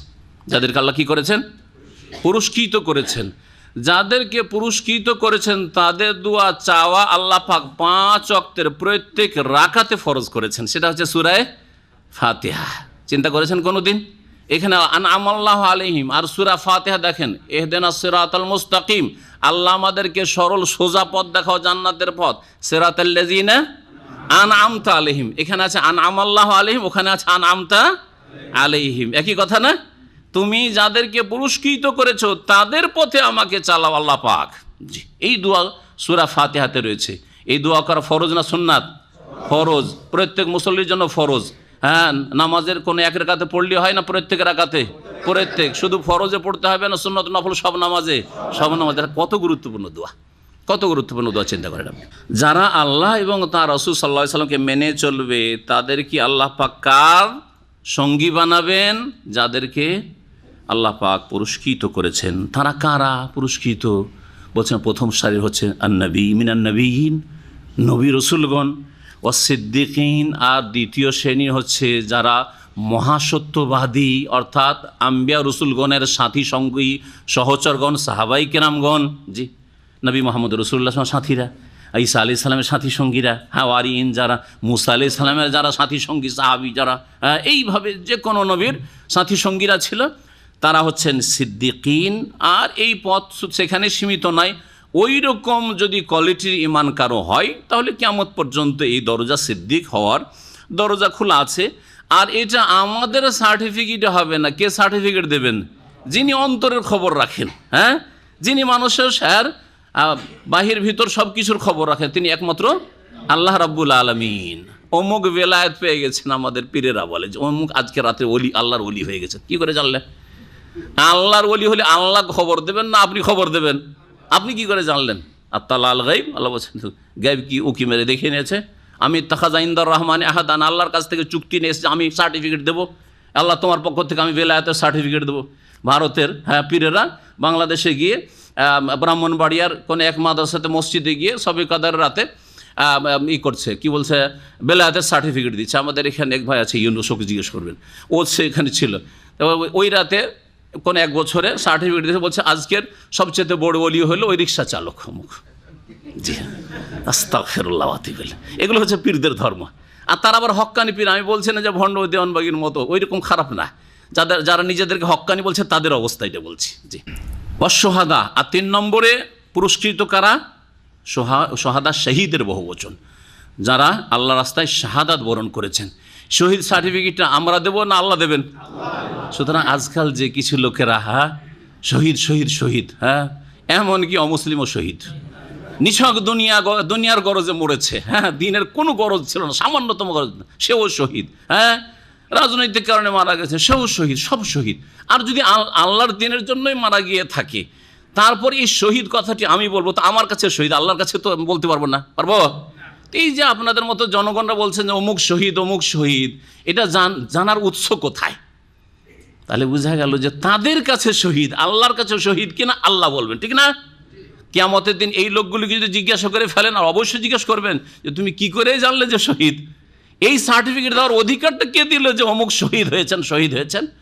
বলবো যে এ আল্লাহ, আমি স্বপ্ন যুগে জেনেছিলাম, আমাদের অমুক মুরব্বী স্বপ্ন যুগে দেখেছে, জান্নাতে তাকে দেখেছে, সেই জন্য শহীদ বলেছিলাম। চলবে? এগুলি করছে আজকালকার কিছু লোকেরা। জি, সোহাদার প্রসিদ্ধ তাফসির এটি। আল্লামা ইবনে উসাইমিন রাহমাতুল্লাহ আলাইহি এই সোহাদার আর একটি তফসির করেছেন। তিনি বলছেন সোহাদা মানে আল্লাহর রাস্তায় যারা শাহাদাতের মর্যাদা আল্লাহর কাছে পেয়েছেন, আমাদের কাছে নয়, আল্লাহর কাছে পেয়েছেন। 2 নম্বর হচ্ছে সোহাদা হচ্ছেন সাক্ষ্য প্রদানকারী, যারা সাক্ষ্য প্রদানকারী। কিসের সাক্ষ্য প্রদানকারী? সত্যিকার আল্লাহ পাকের তৌহিদ, একত্ব, ওয়াহাদানিয়াতের সাক্ষ্য প্রদানকারী। আর তারা কারা? আল্লাহ বলছেন স্বয়ং আল্লাহ প্রথম, আর তারপরে ওয়াল মালায়েকা, ফেরেশতা, তারপরে ওয়া উলুল ইলমি কাইমাম বিল কিসত, আর যারা ন্যায় পরায়ণ, ন্যায়ের ওপর প্রতিষ্ঠিত হকপন্থী আলেম ওলামা। তাহলে সুহাদা সাহাবায়ে কেরামদের, ওলামায়ে কেরাম, তাবেঈনদের মধ্যেকার ওলামায়ে কেরাম, তারপরে যুগে যুগে আইম্মায়ে কেরাম, ইমাম আবু হানিফা, শাফি, মালিক, আহমদ, আশা করি তারা সুহাদা। শহীদ যদি জেহাদের পথে শহীদ নাও হন, তাহলে তারা ওলামা হিসাবে, আইম্মা হিসাবে তারা সুহাদা। মুহাদ্দিসিন কেরাম, ইমাম বুখারী, মুসলিম, আবু দাউদ, নাসাঈ, তিরমিজি, ইবনে মাজাহ, কিয়ামত পর্যন্ত যত হকপন্থী কোরআন সুন্নাহর আলেমরা রয়েছেন তারা হচ্ছেন সুহাদা। কারণ তাদেরকে শুধু সলেহিনদের মর্যাদায় ফেলে দেবেন। একজন লোক ইসলামের কিছুই জানে না, কিন্তু সে নেক লোক, সে হচ্ছে সলেহ, তাই না? আর একজন লোক দিনের অনেক কিছুই জানে এবং দিনের অনেক খিদমত করেছে, দুজনই সমান হতে পারে না? অবশ্যই হতে পারে না। আল্লাহ বলছেন কুল হাল ইয়াস্তাবিল্লাযিনা ইয়ালামুনা ওয়াল্লাযিনা লা ইয়ালামুন, যারা জ্ঞানী, জানে আল্লাহর দিন সম্পর্কে, আখিরাত সম্পর্কে, আর যারা জানে না কিন্তু ভালো কাজ করে, দুটো দল সমান হইতে পারে নাকি? কখনো সমান হইতে পারে না। তাহলে বোঝা গেল যে অবশ্যই তাদের মর্যাদা সলেহিনদের ওপরে রয়েছে। সলেহিনের ওপরে তারা মুসলিহিন, তাদের দ্বারা অনেকে সংশোধন করেছে। সুতরাং ওই সব আইম্মায়ে কেরাম, ওলামায়ে কেরাম, কোরআন সুন্নাহ অনুসারী যারা আলেম ওলামা, তারা সুহাদাতে শামিল। এটি আল্লামা ইবনে উসাইমিন রাহমাতুল্লাহির দ্বিতীয় তাফসীর। তো সুহাদার 2টি তাফসীর করা যেতে পারে।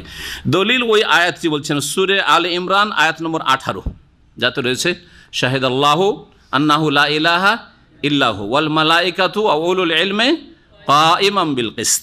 উলুল ইলম মানে আহলে ইলম, ওলামায়ে কেরাম, ওয়াস-সালিহিন। আর 4 নম্বরে পুরস্কৃত হচ্ছে যারা নেক লোক। হয়তো দিনের অত এলেম নেই, কিন্তু যতটা ইবাদত করে ততটা এলেম আছে, অতটা অবশ্যই লাগবে। কিন্তু আপনি নামাজ পড়ছেন, শুরু থেকে শেষ পর্যন্ত সহি নামাজ জানতে হবে আপনাকে, হ্যাঁ? রোজা রাখছেন, রোজার তরিকা জানতে হবে। হজ করছেন, হজের তরিকা আপনাকে জানতে হবে, কারণ এটা ফরজ। আমল করার আগে এলেম শিখা ফরজ। সলেহীন সাধারণ মানুষ শুধু ইবাদত বন্দেগী যতটা করতে হবে, যতটা হালাল হারাম জানতে হবে, ততটাই জানে। বিস্তারিত দিন সম্পর্কে জানে, তারাও সলেহীন, যদি অশিক্ষিত হোক, নিরক্ষর হোক না কেন, দিন ইসলামের কিছুই আরবি বুঝে না, কিন্তু সলেহীন তারা হতে পারে। ও হাসনা উলাইকা রাফিকা, এরাই হচ্ছে সর্বোত্তম সাথী সঙ্গী, এরাই হচ্ছেন উত্তম সাথী সঙ্গী। কত সুন্দর সাথী এরা, জান্নাতের সাথী। জি, এই আয়াতের তাফসিরে নবী মুহাম্মদ রাসূলুল্লাহ সাল্লাল্লাহু আলাইহি ওয়াসাল্লাম, সাহাবায়ে কেরাম থেকে বেশ কিছু হাদিস বর্ণিত হয়েছে। আরেকটি আয়াত শেষ করি, এর সাথে সম্পর্কিত, তারপরে হাদিস একটি পেশ করছে। যালিকাল ফদলু মিনাল্লাহ, বলছেন এই অনুগ্রহ আল্লাহর পক্ষ থেকে। এই যে আল্লাহ পাক কাউকে নবী বানিয়েছেন, হ্যাঁ, সিদ্দিক হওয়ার তৌফিক দিয়েছেন, শহীদ হওয়ার তৌফিক দিয়েছেন, আলেমে হক, আলেমে দিন হওয়ার তৌফিক দান করেছেন, সলে নেক হওয়ার তৌফিক দান করেছেন, এটা আল্লাহ পাকের ফজল।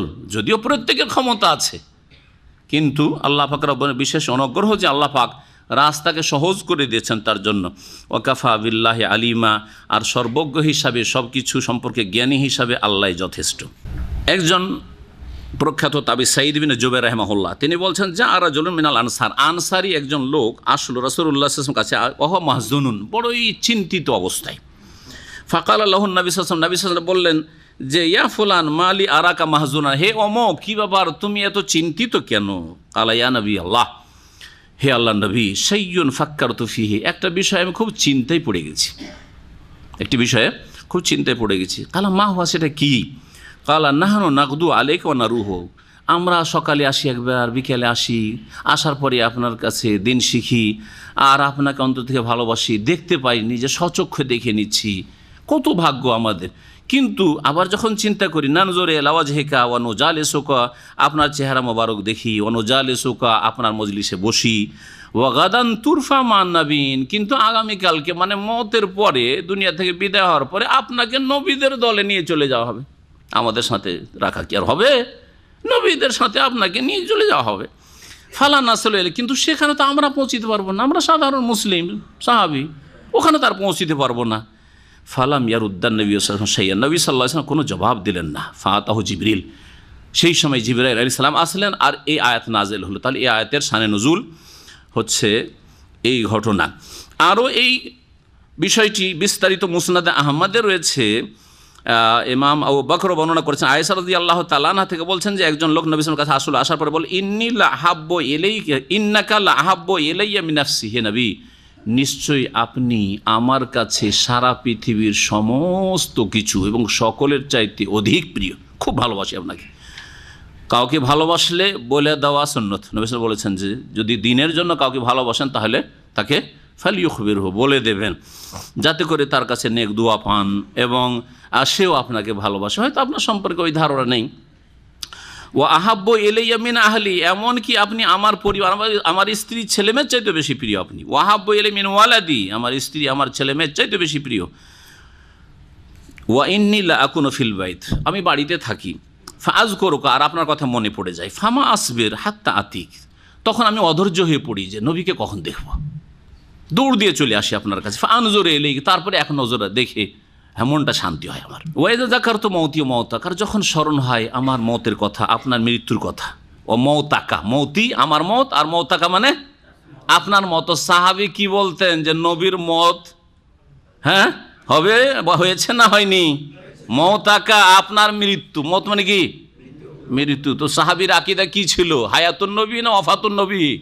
হ্যাঁ, নবী ইন্তেকাল করেছে, এটা সাহাবীদের আকীদা। আর আজকালকার ভারত বাংলাদেশের বিদাতীদের পরিচয় হচ্ছে হায়াতুন নবী বলতে হবে, নবী জীবিত আছেন। তাহলে তারা সাহাবীদের রাস্তায় আছে না সাহাবীদের উল্টো রাস্তায় আছে? যারা সাহাবীদের উল্টো রাস্তায় আছে তারা বেশি হেদায়েত প্রাপ্ত না সাহাবীরা হেদায়েত প্রাপ্ত? কারা জান্নাতের পথে বলেন দেখি? এটা কি যেমন তোমার কথা না আকীদার বিষয়? এটা অত সহজ বিষয় নয় যে সাহাবীরা বলছেন যে মারা গেছেন নবী মওতাকা, আর আপনি বলছেন না নবী হায়াতুন নবী, হায়াতুন নবী। তাহলে আপনার রাস্তাই আলাদা, আপনার ধর্মই আলাদা, সুতরাং আপনার রাস্তা জান্নাতের রাস্তা নয়। সাবধান, আল্লাহকে ভয় করুন এবং সাহাবীদের তরিকায় চলুন। আর আল্লাহ কোরআনে কারিমে বলেছেন এই কথা, ফাইন আমানু বিমিসলি মা আমানতুম বিহি, তারা যদি ঈমান নিয়ে আসে কাদের মতো? তোমাদের মতো ঈমান, হে সাহাবীরা, মানে তোমাদের তরিকার ঈমান, তোমাদের ঈমান। তোমাদের ঈমান হচ্ছে নবীর মওতাকা, মওতাকা, আপনার মত হয়ে যাবে। আর এদের হচ্ছে না হায়াতুন নবী, হায়াতুন নবী। তাহলে নবীর সাহাবাই কেরামদের মতো ঈমান এদের নয়। ফাকাদ ইহতাদাউ, নবীর সাহাবাদের মতো যদি ঈমান হয়, কোয়ালিটির দিক থেকে নয়, কিসের দিক থেকে? হ্যাঁ, সেই রাস্তার দিক থেকে। কোয়ালিটি ডাউন, আমাদের কোয়ালিটি ডাউন, কিন্তু আমাদের আকীদা, আমাদের ইবাদত কার তরিকায়? সাহাবাই কেরামদের তরিকায়, নবীর পরে। এটা হইতে হবে কমপক্ষে। কোয়ালিটি তো আমরা তাদের কাছে পৌঁছিতে পারবো না, কিন্তু তাদের পেছনে পিছনে থাকতে হবে। উল্টো দিকে যদি থাকেন কখনো পৌঁছিতে পারবেন না আপনি জান্নাতে। ফাকাদ ইহতাদাউ, তাহলে হেদায়েত পাবে। তাহলে সাহাবাই কেরামদের বিপরীত কারো যদি আকীদা থাকে তো হেদায়েত পাবে? হেদায়েত না পাইলে তার নাম কি? গুমরা না? হেদায়েতের বিপরীত তো দলাল, গুমরাহি। তো বলছেন হাদিসটি শুনেন, বলছেন যখন আমার স্মরণ হয়ে যায় আমার মওতের কথা, আপনার মওতের কথা, আরাফতু আন্নাকা ইযা দাখালতা জান্নাহ, তখন আমি বুঝতে পারি যে যখন আপনি জান্নাতে ঢুকে যাবেন, রফিতা মান নবীন, তখন আপনাকে নবীদের সাথে তো উঠিয়ে নিয়ে চলে যাওয়া হবে। ওয়াইন দাখালতুল জান্নাতা, আর যদি জান্নাতে আমি যাইও, খাশিতু আল্লাহ আরাকা, তাহলে খুব আশঙ্কা লাগছে আপনাকে আর দেখতে পাবো না, আর দেখতে পাবো না আপনাকে। তারপরে বলছেন ফালাম ইয়ারুদ্দা আলাইহি নবী হাত্তা নাজালাত আলাইহি, নবী সাল্লাল্লাহু আলাইহি ওয়াসাল্লাম কোনো জবাব দিলেন না। এমনকি আয়াত নাজিল হইল যে যারা নবী নয়, নবীর পরে সিদ্দিক হইতে পেরেছে, শহীদ হতে পেরেছে, ওলামা হতে পেরেছে, সালেহ নেক হইতে পেরেছে, কমপক্ষে তারা কার সাথে থাকবে? নবীদের সাথে। জি, আল্লাহ এবং রসুলের আনুগত্য করলে, আল্লাহ এবং রসুলের আনুগত্য করলে কার সাথে থাকবে?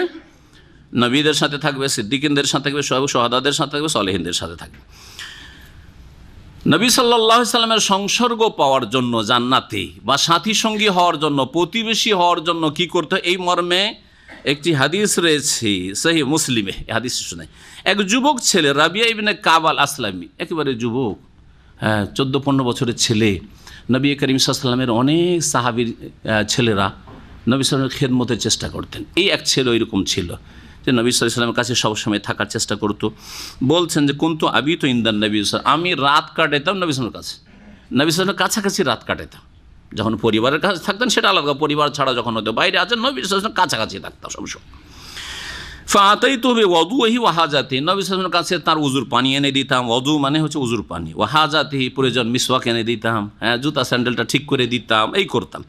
ফাকালি, বললেন আমাকে সাল, একবার খুশি হয়ে নবী সাল্লাল্লাহু আলাইহি সাল্লাম, এত ছেলেটা কাজ করে, এত কষ্ট করে, আর সবসময় আমার সাথে থাকে, তুমি কিছু চাও কি কিছু দিই? উদ্দেশ্য নবী সাল্লাল্লাহু আলাইহি সাল্লামের কিছু টাকা পয়সা, একটা উট কিছু চাই গনিমতের মাল থেকে, সাল কিছু চাও। ফাকুলতু ইয়া রাসূলুল্লাহ, চিন্তা করেন 14-15 বছরের যুবক, কিন্তু তার চিন্তা কেমন। বলছেন ইয়া আল্লাহ রাসূল, আসআলুকা মুরাফাকাতাকা ফিল জান্নাহ, আপনার সাথে জান্নাতে থাকতে চাই, আপনার সাথে জান্নাতে থাকতে চাই। ফাকাল আওয়া গায়রা যালিকা, নবী বললেন যে এছাড়া আর কিছু চাও? আরে দুনিয়ার কত কে কি চাই, তুমি আর কিছু চাও, মানে দুনিয়ার কিছু চাও?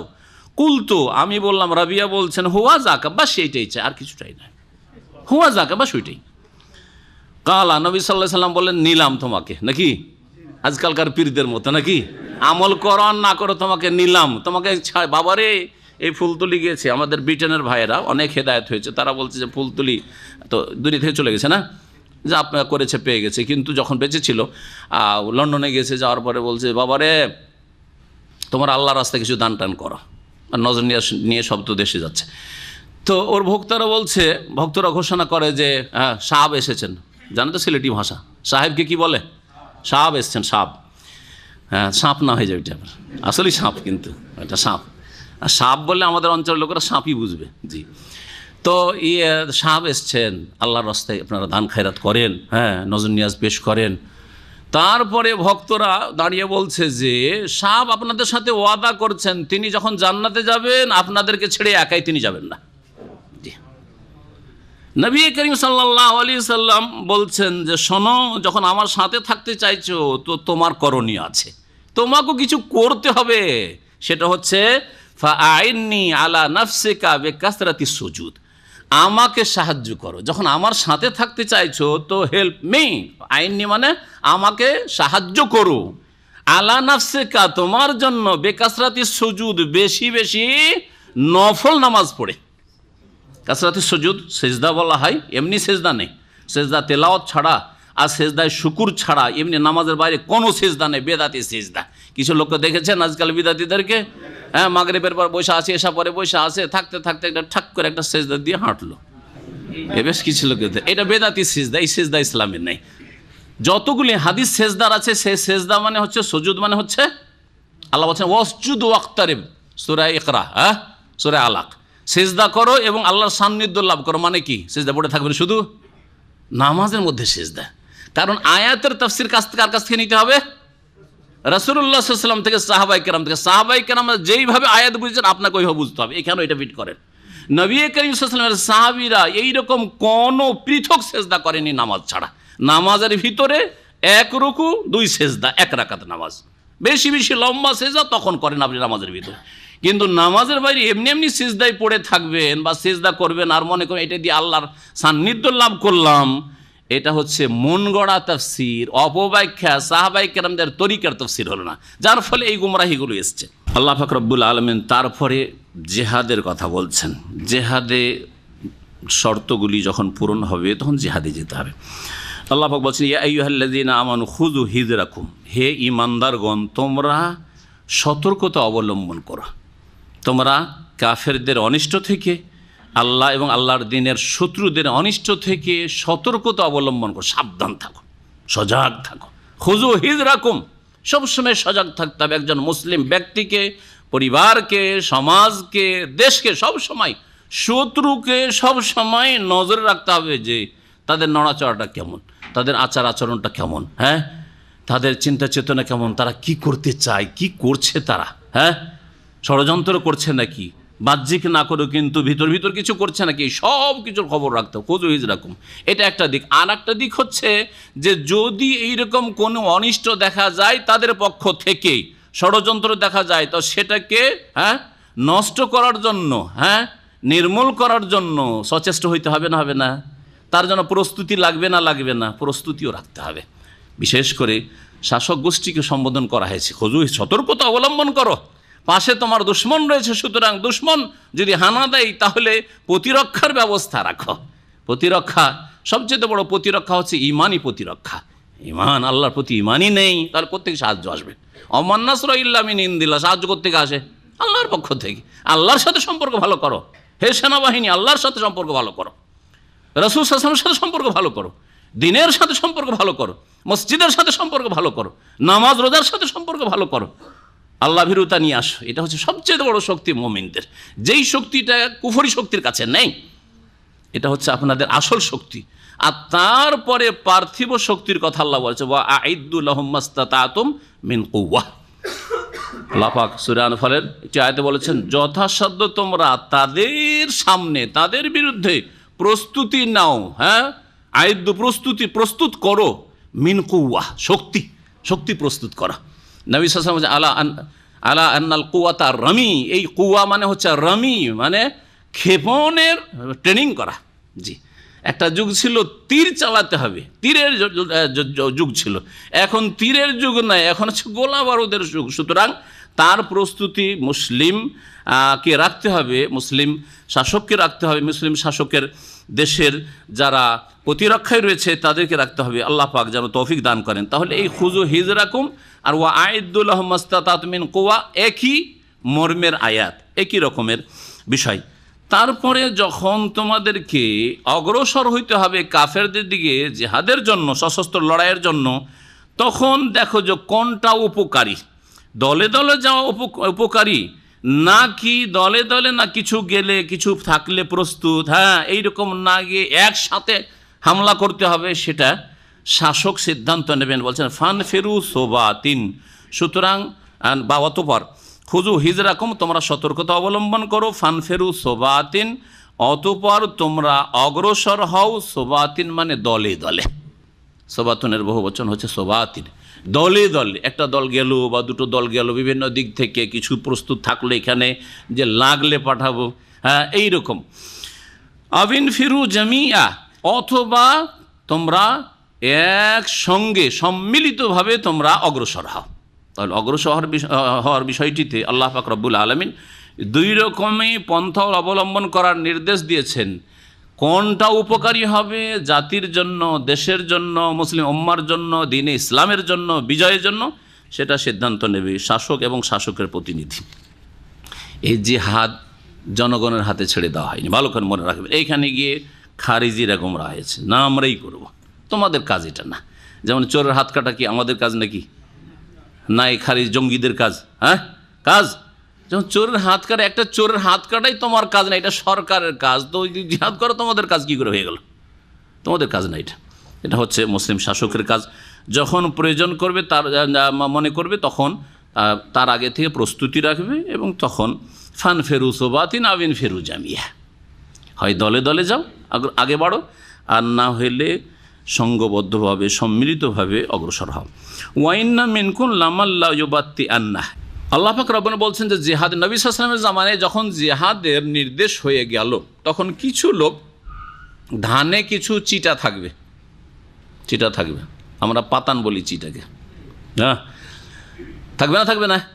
ওই রকম মুসলিম সমাজে কিছু মুনাফিক থাকবে, থাকবে না? থাকবেই, ওটা থাকবেই। নবী সাল্লাল্লাহু আলাইহি ওয়াসাল্লাম জামানাতে ছিল, কখনো কম কখনো বেশি। জি, আজকাল মুনাফিক সংখ্যা বেশি, তখন কম ছিল। আল্লাহ পাক বলছেন যে এরা কি করে, নিজেরা পিছপা হয়ে থাকে, পিছিয়ে থাকার চেষ্টা করে, যত বাঁচতে পারে না যাবো না। যখন এইরকম ঝুঁকি আসে তখন নাই, বেনিফিট আছে তখন হাজির। এখানে ধন সম্পদ পাবো, দুনিয়ার স্বার্থ আছে, তখন আগে ভাগে হাজির। এটা হচ্ছে মুনাফিকদের চরিত্র। আল্লাহ বলছেন ওয়াইন্না মিনকুম লামান লা ইউবাত্তিআন্না, আর নিশ্চয় তোমাদের মাঝে কতক লোক এমন আছে যারা পিছপা হয়ে থাকে বা পশ্চাৎপদ হয়ে থাকে। নিজেরা, এর একটি তাফসীর হচ্ছে নিজেরা পিছিয়ে থাকে, আগে বাড়তে চাই না কাফেরদের সামনে, আল্লাহর শত্রুর সামনে।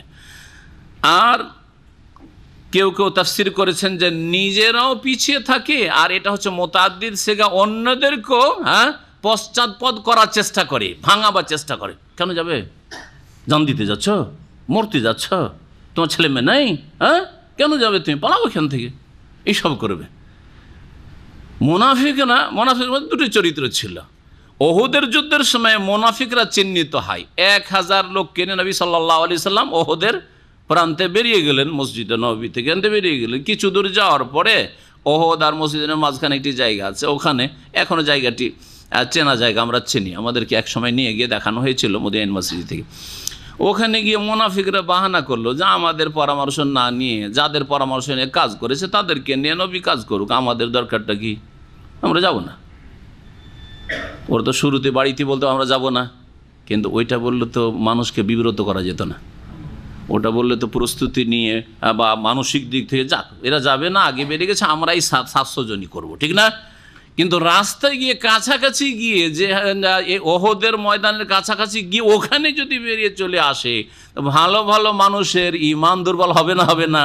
যে হায়রে কী করলাম, 1000 ছিলাম 300 গেল, আমরা 700, আমরা কি পারবো? তখন কি হবে? মনোবল দুর্বল হয়ে পড়বে। আর মনোবল যদি না থাকে তাহলে আর গায়ে বল থাকবে না। মনের বল যদি না থাকে তো গায়ে, শরীরে বল থাকবে না। ফাইন আসাবাতকুম মুসিবা, অতঃপর যদি তোমাদের ওপর কোনো বিপদ আপতিত হয়, কালা, ধরেন ওরা নিজেরা গেল না মুনাফিকেরা, তারপরে যখন বিপদ আপদ আসলো, কোনো বিপদ আপদ চলে এসছে, তখন খুশির শেষ নেই। কাদ আনাম আল্লাহ আলিয়া, আল্লাহ বড়ই অনুগ্রহ করেছেন, আল্লাহ বাঁচিয়েছেন। ইজলাম আকুন মাহুম শাহিদা, যে তাদের সাথে আমি হাজির ছিলাম না, যাইনি তো ভালোই করেছি রে, বেঁচে গেছি, গেলে তো আমার অবস্থা ওইরকম হইতো। ওয়ালাইন আসাবাকুম ফাদলুম মিনাল্লাহ, আর তোমাদের কাছে যদি আল্লাহর পক্ষ থেকে অনুগ্রহ পৌঁছে যায়, মানে গনিমত পেয়ে যাও, বিজয় লাভ হয়ে যায়, অনেক ধন সম্পদ তোমরা ভাগে পেয়ে গেলে গনিমতের, তখন আক্ষেপের আর শেষ থাকে না। লায়াকুলান্না, তখন তারা অবশ্যই বলবে কাল্লাম তাকুন বাইনাকুম বাইনাহুম মাওয়াদ্দা, মনে হচ্ছে যে তোমাদের মাঝে, হে মুসলিমরা, তোমাদের মাঝে আর তার মাঝে, ওই মুনাফিক ব্যক্তি এসে বলছে, কোনো ভালোবাসাই নেই, মনে হচ্ছে কোনো সম্পর্কই নেই। ইয়া লাইতানি, আর এ কথা বলবে যে হায় হায় কুনতু মাহুম, তাদের সাথে যদি আমিও থাকতাম, ফাফুজা ফৌজান আজিমা, তাহলে মহা সাফল্য লাভ করতাম। কি মহা সাফল্য তাদের কাছে? মহা সাফল্য হচ্ছে দুনিয়ার স্বার্থ, ওই যে ধন সম্পদ, উট পেয়েছে, দাসী পেয়েছে, ধন সম্পদ পেয়েছে, ওগুলো পেতাম, ফাফুজা ফৌজান আজিমা। জি, এইরকম চরিত্র যদি আমাদের থাকে, জেহাদের কথা বাদ দেন, কারণ জেহাদ তো শাসকরা যখন বলবে তখন হবে, কিন্তু আমাদের দুনিয়ার বিভিন্ন ক্ষেত্রে আপনারা দেখতে পাবেন এই বিষয়টি। যারা দল করেন, কোনো সংগঠন করেন, যতক্ষণ পর্যন্ত পদে আছেন অ্যাক্টিভিটি শেষ নেই, তাই না? আরে বাপরে, ছুটাছুটি করছেন, আর যখন দল থেকে, পদ থেকে সরিয়ে দেওয়া হয়েছে, তখন খুঁজেই পাওয়া যায় না কোথায় থাকে লোকটি, ঠিক না? অথচ কাজ দিনের যতদিন দলে ছিলেন তখন মুখ বন্ধ, দল ভুল করছে তবুও সমর্থন আছে না নেই? আর যখন দল থেকে বেরিয়ে গেলেন অথবা বের করে দিল, তখন ভুলগুলি ধরা খেয়েছে। এখন এই ভুল করে, তারা সেই ভুল করে, এই অন্যায় রয়েছে, সেই অন্যায় রয়েছে। আরে এতদিন বলতে কি হয়েছিল?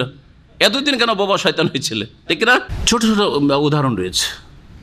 আমাদের ইসলামিক সেন্টারে যে আলোচনাগুলি হয় তাতে যদি বেছে বেছে যেখানে ভালো ভালো পুরস্কার আছে, এই অমুক জায়গায় ভালো পুরস্কার আছে, একটা মোবাইল আছে, এদিকে ফার্স্ট প্রাইজ, চল যেতে হবে। উদাহরণ না দিলে বুঝবেন না তো, আয়াতগুলি বুঝেন ভালো করে। আজকে খাবার, আরে ভালো খাবার আছে, যে এই গরজে আসেন, ওই গরজে এসছেন, তাহলে কি পাবেন? এই চরিত্র আপনাদের মোনাফিকদের চরিত্র হবে। মোনাফিক হবেন না পুরোপুরি, কিন্তু মোনাফিকের লক্ষণ কিছু আছে, কথা বুঝতে পারছেন? দুনিয়ার গরজকে প্রাধান্য দিচ্ছেন। আর যদি দেখেন যে আজকে গেলে অনেক পরিশ্রম করতে হবে, আজকে গেলে কি করতে হবে? অনেক পরিশ্রম করতে হবে। স্কুলে যখন আমরা পড়াশোনা করেছি, মাদ্রাসায় পড়াশোনা করেছি, প্রথম দিন যখন মাদ্রাসা স্কুল খুলে, তখন গোটা ফিল্ড সাফ করিয়ে নেয় ছাত্র দিয়ে। দেখেছেন না? দেখেন না আপনারা? ও প্রথম দিন এই জন্য স্কুলে যায় না, আমাদের ছেলেরা মাদ্রাসায় যায় না, ও যাবো না, আজকে বড় খাটনি আছে। হ্যাঁ, কিন্তু কোনোদিন যদি থাকে আজকে পুরস্কার বিতরণ হবে, মাস্ট যেতেই হবে আজকে। ইয়ালাইতানি কুনতু মাআহুম ফাফুজা ফাওজা, ভালো ভালো পুরস্কার পেয়ে, আরে আপনাদের সাথে থাকলে তো আমিও পেতাম, মানে এইটা যেন না হয়। এগুলো হচ্ছে মিন আলামাতিল মুনাফিকিন। আল্লাহ হিদায়াত করেন। ফালিয়ুকাতিল ফি সাবিলিল্লাহিল্লাযিনা ইয়াশরুনাল হায়াতাদ দুনিয়া বিল আখিরাহ ওয়া মা ইউকাতিল ফি সাবিলিল্লাহি ফায়ুকতাল আও ইয়াগলিব ফাসাওফা নুতিহি আজরান আযীমা। এখানে আল্লাহ পাক রব্বুল আলামিন বলছেন যে আল্লাহর রাস্তায় জিহাদ করতে হবে, আল্লাহর রাস্তায় সংগ্রাম করতে হবে। ফালিয়ুকাতিল ফি সাবিলিল্লাহ আল্লাযিনা ইয়াশরুনাল হায়াতাদ দুনিয়া। আল্লাযিনা ইয়াশরুনা একটু আরবি গ্রামার বলি, যারা বুঝেন বুঝেন, আর না বুঝলে অন্যরা বুঝবে। আল্লাযিনা ইয়াশরুনা, আরবি গ্রামারে ফেল মানে ক্রিয়া, আর তারপরে ফাইল কর্তা, বুঝছেন তো? কর্তা, ঠিক আছে। ফাইল এখানে ফালিয়ুকাতিল ফেল, ফালিয়ুকাতিল হচ্ছে ফেল, ফেলে আমর, ওর ফাইল কর্তাকে একদল বলছেন কর্তা হচ্ছে আল্লাযিনা ইয়াশরুনাল হায়াতাদ দুনিয়া, আল্লাযিনাটা হচ্ছে ফাইল, এই জুমলাটি। তখন একরকমের তাফসীর হবে। আর একদল বলছেন না, ফালিয়ুকাতিল আল মুসলিম বা আল মুমিন আর নাফির ফি সাবিলিল্লাহ আল্লাযিনা ইয়াশরুনাল হায়াত, আল্লাযী ইয়াশরুনাল হায়াতাদ দুনিয়া মাফউল, ফাইল কর্তা নয়, এটা হচ্ছে মাফউলে বিহি, তখন আলাদা তাফসীর হবে। বাংলা অনুবাদ পড়তে গিয়ে দেখবেন কেউ এইরকম তাফসীর তরজমা করেছে, কেউ ওই রকম করেছে, যাতে করে পড়তে গিয়ে বুঝেন যে দুই রকমই তাফসীর এখানে করা হয়েছে। প্রথম তাফসীরটি করি। ফালিয়ুকাতিলের কর্তা ফাইল হচ্ছে আল্লাযিনা ইয়াশরুন, অবশ্যই ফালিয়ুকাতিল, অবশ্যই যেন সংগ্রাম করে বা সশস্ত্র যুদ্ধ করে, ফি সাবিলিল্লাহ আল্লাহর রাস্তায়, আল্লাযিনা ওই সব লোকেরা, ইয়াশরুনাল হায়াতাদ দুনিয়া বিল আখিরাহ, যারা বিক্রয় করে, আল্লাযী ইয়াশরুন, যারা বিক্রয় করে। তাহলে সারা ইয়াশরি মানে এখানে বিক্রি করার অর্থ। সারা ইয়াশরির দুটো অর্থ হয়, এখানে বলেনি, তারপরে তাফসীর করবো, তাহলে আরও বুঝতে পারবেন। সারা ইয়াশরি মানে কেনাও হয় আর বেচাও হয়, বিক্রি করাও হয় আর ক্রয় করাও হয়। পক্ষান্তরে শুধু ক্রয় করার আরবি হচ্ছে ইশতারা। ইন্নাল্লাহ ইশতারা মিনাল মুমিনিনা আনফুসাহুম, আল্লাহ মুমিনদের কাছ থেকে তাদের জান প্রাণকে ক্রয় করে নিয়েছেন, খরিদ করে নিয়েছেন। ইশতারা মানে কি বললাম? খরিদ করা। আর শুধু বেচার আরবি কি? বা। ইন্নামাল বাইউ, ব্যবসা। বা ইয়াবিউ মানে হচ্ছে বিক্রি করা। তাহলে বা মানে বিক্রি করা, ইশতারা মানে খরিদ করা, আর সারা ইয়াশরি দারাবায়াদের থেকে ওর মানে বিক্রি করা হয় আবার খরিদ করা হয়, দুটোই অর্থ হয়। এখানে দুটোই তাফসীর করা হয়েছে। প্রথম তাফসীর কি করলাম? বিক্রি করা, তাই না? যেন সশস্ত্র সংগ্রাম করে, লড়াই করে আল্লাহর রাস্তায় ওই সব লোকেরা যারা পার্থিব জগৎকে বিক্রি করে দিয়েছে বিল আখিরাতে, আখিরাতের বিনিময়ে, পরকালের বিনিময়ে, পরকাল বিনিময়ে নিয়েছে। আর কি বিক্রি করেছে? দুনিয়ার গরজকে বিক্রি করে দিয়েছে। দুনিয়ার কোনো স্বার্থ নেই, দুনিয়ার টাকা পয়সা খরচ করেছে আল্লাহ রাস্তায়, দুনিয়ার সময় দিয়েছে আল্লাহ রাস্তায়, দুনিয়ায় জান দিয়েছে আল্লাহ রাস্তায়, জান দেওয়ার জন্য প্রস্তুত হয়েছে। যারা দুনিয়াকে বিক্রি করে দিয়েছে কিসের বিনিময়ে? আখিরাতের বিনিময়ে। এইরকম যারা খাঁটি মুসলিম, তারা যেন আল্লাহ রাস্তায় লড়াই করে। ওয়া মান ইউকাতিল ফি সাবিলিল্লাহ, আর যারা আল্লাহ রাস্তায় লড়াই করবে, ফায়ুকতাল, অতঃপর নিহত হবে, আও ইয়াগলিব, অথবা বিজয়ী হবে, ফাসাউফা নুতিহি আজরান আযীমা, শীঘ্রই তাকে মহাপুরস্কার প্রদান করব, আল্লাহ বলছেন। জিহাদ ফি সাবিলিল্লাহ বেরোলে দুটোর একটা হবে, হয় কি হবে? হ্যাঁ, কি হবে? বিজয় লাভ হবে, আর না হলে নিহত হবে। আল্লাহও নিহত বলছেন, তাহলে বোঝা গেল যারাই আল্লাহর রাস্তায় গিয়ে মারা গেল, জরুরি নয় যে অন্তর থেকে যদি আল্লাহর রাস্তা, বাহ্যিক আল্লাহর রাস্তায় গিয়েছে, অন্তর থেকে যদি আল্লাহর রাস্তায় না থেকে থাকে, দুনিয়ার গরজ থেকে থাকে, তাহলে সে নিহত হইল, শহীদ হইল না। বুঝছেন না? বুঝছেন না? না হলে আল্লাহ বলতে পারেন যে শহীদ হয়ে গেল, হ্যাঁ, ফায়ুস্তাশহাদ আও ইয়াগলিব, এরকম বলতেন। কেন বললেন না আল্লাহ রাব্বুল আলামিন? জানেন না ভাষা? কি সাহসে আমরা নিজেরা কোনো জ্ঞান রাখি না, না জেনে অমুক শহীদ বলি, অথচ আল্লাহ বলছেন ফায়ুক্তাল, নিহত হইল। সে শহীদ হইতেও পারে, আবার এই নিহত হওয়াতে সে শহীদ নাও হইতে পারে। একটি তাফসির করলাম, দ্বিতীয় তাফসির শোনেন। ফালিউকাতিল ফি সাবিলিল্লাহ, এই ফালিউকাতিলের ফাইল হচ্ছে মুমিন যে আল্লাহ রাস্তায় বের হইল, অগ্রসর হইল, যেন লড়াই করে বা সশস্ত্র সংগ্রাম করে আল্লাহর রাস্তায়। ওই মুমিন যে আল্লাহর রাস্তায় বেরিয়ে পড়ল, কাদের বিরুদ্ধে? আল্লাযীনা ইয়াশরুনাল হায়াতাদ দুনিয়া বিল আখিরা, যারা খরিদ করেছে পার্থিব জগৎ। দেখেন, ইয়াশরুনা মানে কি করলাম এখানে? আগে কি করেছিলাম? বিক্রি করা, আর এখানে বললাম খরিদ করা। যারা ক্রয় করে নিয়েছে পার্থিব জগৎকে বিল আখিরাতে, আখিরাতের বিনিময়ে, আখিরাতের বিনিময়ে দুনিয়া খরিদ করেছে, তার মানে দুনিয়ার গরজ চাই, আখিরাতকে কোরবানি করে দিয়েছে, দরকার নেই আখিরাত। ওদের বিরুদ্ধে লড়াই করতে হবে। কাফের, মুনাফিক, এরা দুনিয়া খরিদ করেছে না বিক্রি করেছে? দুনিয়া খরিদ করেছে। কিসের বিনিময়ে? আখিরাত খরিদ করেছে না বিক্রি করেছে? আখিরাতকে বিক্রি করে দিয়েছে তারা। তো যারা আখিরাতে বিক্রি করেছে তাদের বিরুদ্ধে লড়াই যেন করে মুমিন ব্যক্তি, এই কথা আল্লাহ বলছেন। ওমা ইউকাতিল ফি সাবিলিল্লাহ, আর যারা আল্লাহর রাস্তায় লড়াই করবে, ফায়ুক্তাল, নিহত হবে, আও ইয়াগলিব, অথবা বিজয় লাভ করবে, ফাসাউফা নুতিহি আজরান আযীম, মহাপুরস্কার আল্লাহ পাক তাদেরকে দেবেন। আল্লাহ পাক রব্বুল আলামিন তারপরে মজলুম, বিশেষ করে যদি মুসলিম জাতি মজলুম হয়, মুসলিমরা কোথাও নির্যাতিত থাকে, অসহায় থাকে, তাদেরকে উদ্ধার করার জন্য জিহাদের গুরুত্ব আরও বেড়ে যায়। একটা হচ্ছে সাধারণ অবস্থায় আল্লাহর দ্বীনের কালেমাকে উঁচা করার জন্য জিহাদ। মক্কা বিজয়ের পরে যে জিহাদগুলি হয়েছে, মক্কা বিজয়ের পরে যে জিহাদগুলি হয়েছে, সেগুলি হচ্ছে আল্লাহর কালেমাকে উঁচা করার জন্য। মক্কা বিজয়ের আগে পর্যন্ত যে জিহাদগুলি হয়েছে সেগুলি হচ্ছে মুসলিম, হ্যাঁ, নরনারী শিশুদের ওপর থেকে জুলম অত্যাচারের অবসানের জন্য, ঠিক কিনা? মক্কাতে হাত পা বেঁধে রেখেছে, শিকলাবদ্ধ করে রেখেছে, তাদেরকে উদ্ধার করা সম্ভব নয় মক্কা বিজয় না হলে। জি, জুলম অত্যাচার চলছে মুসলিমদের ওপর। এই সময় এই মুসলিমদেরকে, অসহায়দেরকে উদ্ধার করার জন্য জিহাদ ফিসাবিল্লাহ করতে। তাহলে জিহাদ হচ্ছে দুটি অবস্থায়। একটা হচ্ছে আল্লাহর কালেমাকে উঁচা করার জন্য, মুসলিমরা মজলুম নয়, সেটা একটা যুগ ছিল, এখন নেই। এখন মুসলিমরা সবসময় মজলুম, কিন্তু এই সম্বোধন, এই জিহাদ, সশস্ত্র লড়াই করবে কে? ফিরে আসতে হবে সহিহ বুখারী হাদিসের দিকে, আয়াতগুলি তাফসীরের জন্য, যে ইমাম, শাসক হচ্ছে ইন্নামাল ইমামুজ জন্য, ইমাম হচ্ছে বর্ম, ঢাল স্বরূপ, ইউকাতালু মিন ওয়ারাইহি, তার নেতৃত্বে, তার পেছনে থেকে লড়াই রয়েছে। হ্যাঁ, কোন যুগে 1400 বছর ইতিহাসে সাহাবায়ে কেরামদের জামানা তো খলিফা ছাড়া অন্য কেউ জিহাদের ঘোষণা করেননি। নবী সাল্লাল্লাহু আলাইহি ওয়াসাল্লামের জামানায় নবী সাল্লাল্লাহু আলাইহি ওয়াসাল্লামকে খবর নাই, এদিকে উমর বেরিয়ে চলে গেছে কোথায়, আবু বকর বেরিয়ে চলে গেছে কোথায়, এরকমটা হয় নাই। এটা ইসলাম নয়। সুতরাং মুসলিম শাসক, আর এতে বড় হিকমত হচ্ছে, আল্লামা শেখ সালেহ ফৌজান এই বিষয়গুলি সুন্দর করে আলোচনা করেছেন, যে দেখেন, জিহাদ তো মুখের কথা শুধু না, জিহাদ হচ্ছে কি, এক হচ্ছে জুলমের অবসান ঘটাবেন, ঠিক না? আর একটা হচ্ছে নিজেকে সুরক্ষিত রাখবেন, না রাখবেন না? আমি বাঁচি আর যাই, বা আমার জাতি থাক আর না থাক, নিশ্চিন্ন হয়ে যাক, কিন্তু এই কিছু লোক যা নির্যাতিত, এদেরকে উদ্ধার করার চেষ্টা করতে, এটা কি? ধরেন 100টি লোককে, অসহায় যারা, তাদেরকে উদ্ধার করার জন্য উম্মতের কোটি কোটি লোককে শেষ করে ফেললেন। লাভ করলেন না লস করলেন? উদ্ধারও করতে পারলেন না যেটা চেয়েছিলেন, মনের আশা যেটা ছিল, আর বাকি যেটা ছিল সেটাকেও শেষ করে দিলেন, বা ইসলামের যেটুকু কাজও শেষ হয়ে গেল।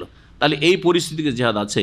এই জন্য জিহাদের জন্য আর একটা শর্ত হচ্ছে যে বিজয়ের সম্ভাবনা থাকতে হবে, যে এই পরিস্থিতিতে বিজয়ের সম্ভাবনা আছে কি না।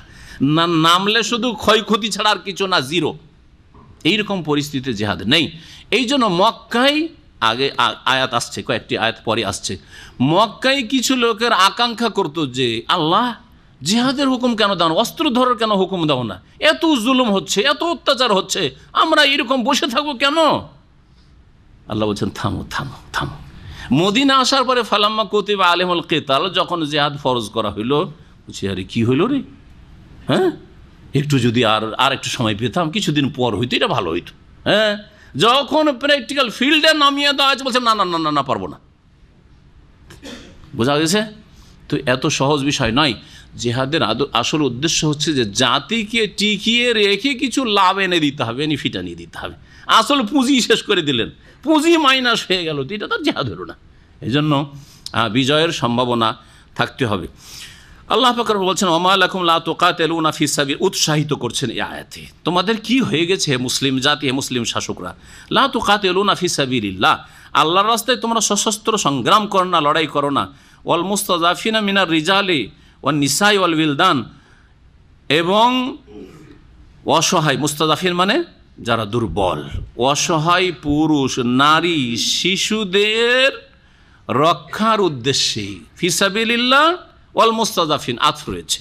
আল্লাহর রাস্তায় কেন সংগ্রাম করো না, এবং পুরুষ নারী শিশু যারা অসহায় হয়ে রয়েছে তাদেরকে উদ্ধার করার জন্য, তাদের মুক্তির জন্য, তাদের ওপর থেকে জুলমের অবসান ঘটানোর জন্য কেন তোমরা সশস্ত্র সংগ্রাম করছো না?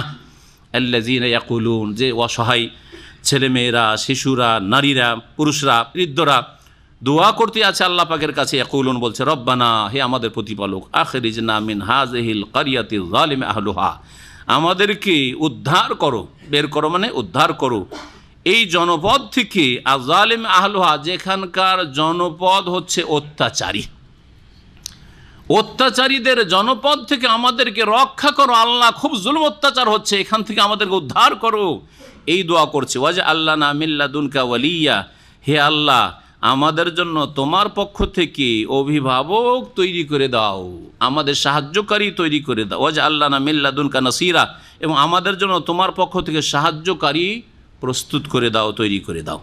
আল্লাযীনা আমানু ইউকাতিলুনা ফি সাবিলিল্লাহ, যারা মুমিন সত্যিকার অর্থে, তারা আল্লাহর রাস্তায় আল্লাহর কালেমাকে উঁচা করার উদ্দেশ্যে লড়াই করে। ওয়াল্লাযীনা কাফারু, কাফেরও লড়াই করে, কাফের লড়াই করে না, কাফেরও লড়াই করে।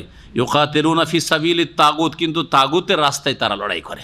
হ্যাঁ, তাদের মেহনত পরিশ্রম সংগ্রাম হচ্ছে তাগুতের পথে, শয়তানের পথে, মানুষের তৈরি করা বিধিবিধানের পথে, আল্লাহ দ্রোহিতার পথে, তৌহিদের জায়গায় শিরকের পথে, সুন্নতের জায়গায় বিদআতের পথে। ইউকাতিলুনা ফি সাবিলিত তাগুত ফাকাতিলু আউলিয়া শয়তান, সুতরাং হে মুসলিমরা, মুমিনরা, তোমরা শয়তানের বন্ধুদের, পৃষ্ঠপোষকদের বিরুদ্ধে সংগ্রাম করো, সশস্ত্র লড়াই করো। ইন্না কায়দা শয়তানি কানা দাঈফা, কারণ শয়তানের ষড়যন্ত্র অতি দুর্বল, শয়তানের চক্রান্ত বা ষড়যন্ত্র হচ্ছে অতি দুর্বল।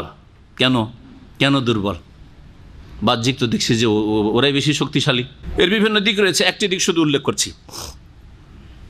কুফরি শক্তি হকের ওপর না বাতিলের ওপর? আর মুমিন মুসলিমরা হকের ওপর না বাতিলের ওপর?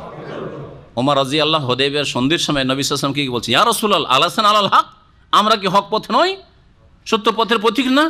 তো হকের ওপরে বালা, অবশ্যই তোমরা হকের পথে। আরে হকের পথে আছি, তো এই মক্কার মুশরিকদের সাথে সন্ধি করতে গিয়ে আমরা কেন নিচু হব? আমাদের কাছে সব শর্ত তারা মানিয়ে নিচ্ছে, তারা একটিও শর্ত মানতে রাজি না। এই বছর আমাদেরকে ঢুকতেই দিবে না, আর ওদের ওখান থেকে কেউ যদি চলে আসে মুসলিম হয়ে, নাকি ফিরিয়ে দিতে হবে। আবার আমাদের এখান থেকে কেউ যদি ওদের কাছে পালিয়ে যায় কোনো মুসলিম, তো ওরা আবার ফিরিয়ে দেবে না। সবগুলিতে শুধু আমাদের ঘাটতি আর আমাদের দুর্বলতা প্রকাশ পাচ্ছে। কেন হকের ওপর থেকে এরকম লাঞ্ছিত অপদস্থ থাকবো? উমর রাদিয়াল্লাহু বলছিলেন, না বলছে ধৈর্য ধরো, ধৈর্য ধরো, আল্লাহ ভালো জানা। নবী সাল্লাল্লাহু আলাইহি ওয়াসাল্লাম যে সিদ্ধান্ত নিয়েছেন আল্লাহর পক্ষ থেকে, ওহি, এতেই কল্যাণ রয়েছে। খুব তাড়াতাড়ি ৬ষ্ঠ হিজরিতে হুদায়বিয়ার সন্ধি হইল, ২ বছর পরে মক্কা বিজয় হয়ে গেল। উমর রাদিয়াল্লাহু তাআলা তো জানেন না, কিন্তু নবী সাল্লাল্লাহু আলাইহি ওয়াসাল্লামকে ওহী করা হয়েছে, তুমি এইভাবে তাদের সবগুলি শর্ত মেনে না, সবগুলি শর্ত মেনে না, যা বলছে মেনে না, একটা চুক্তি হয়ে যাক। বাতিলের ওপর কুফরি শক্তি, হ্যাঁ তাই না? আর মুমিন মুসলিম হকের ওপর। আল্লাহ পাক রব্বুল আলামিন বলছেন যে বাতিলের, শয়তানের ষড়যন্ত্র বা চক্রান্ত দুর্বল। বাতিল বাতিলের জন্য মেহনত পরিশ্রম করছে, তারপরে কত মরিয়া, কত প্রস্তুতি, আর কত রকমের তাদের ষড়যন্ত্র আর তাদের চিন্তা চেতনা, রাত দিন লেগে আছে এইসব নিয়ে।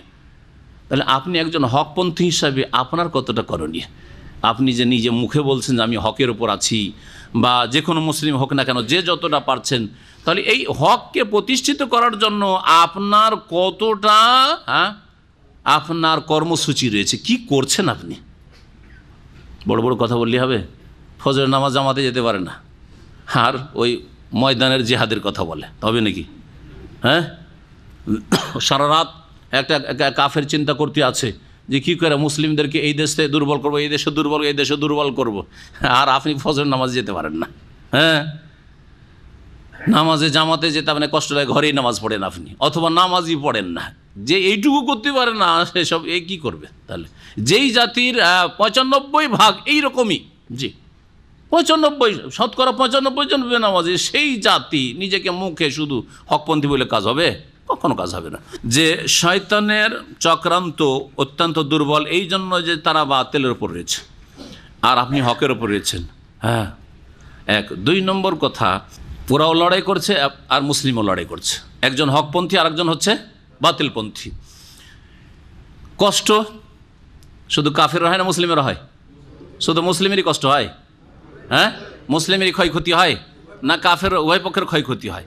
উভয় পক্ষের ক্ষয়ক্ষতি। এই কথাই কোরআন আরেকটি আয়াতে বলেছেন, দেখো, হ্যাঁ, ইন তাকুনু তা'লামুনা ফাইন্নাহুম ইয়ালামুন, তোমাদের যদি কষ্ট লাগে, ব্যথা লাগে যে তোমরা আহত হয়েছো, তোমাদেরও হতাহত হয়েছে, ফাইন্নাহুম ইয়ালামুন, ওরাও মার খেয়েছে, তোমরা যদি মার খেয়েছো ওরাও মার খেয়েছে, ওরাও হতাহত হয়েছে।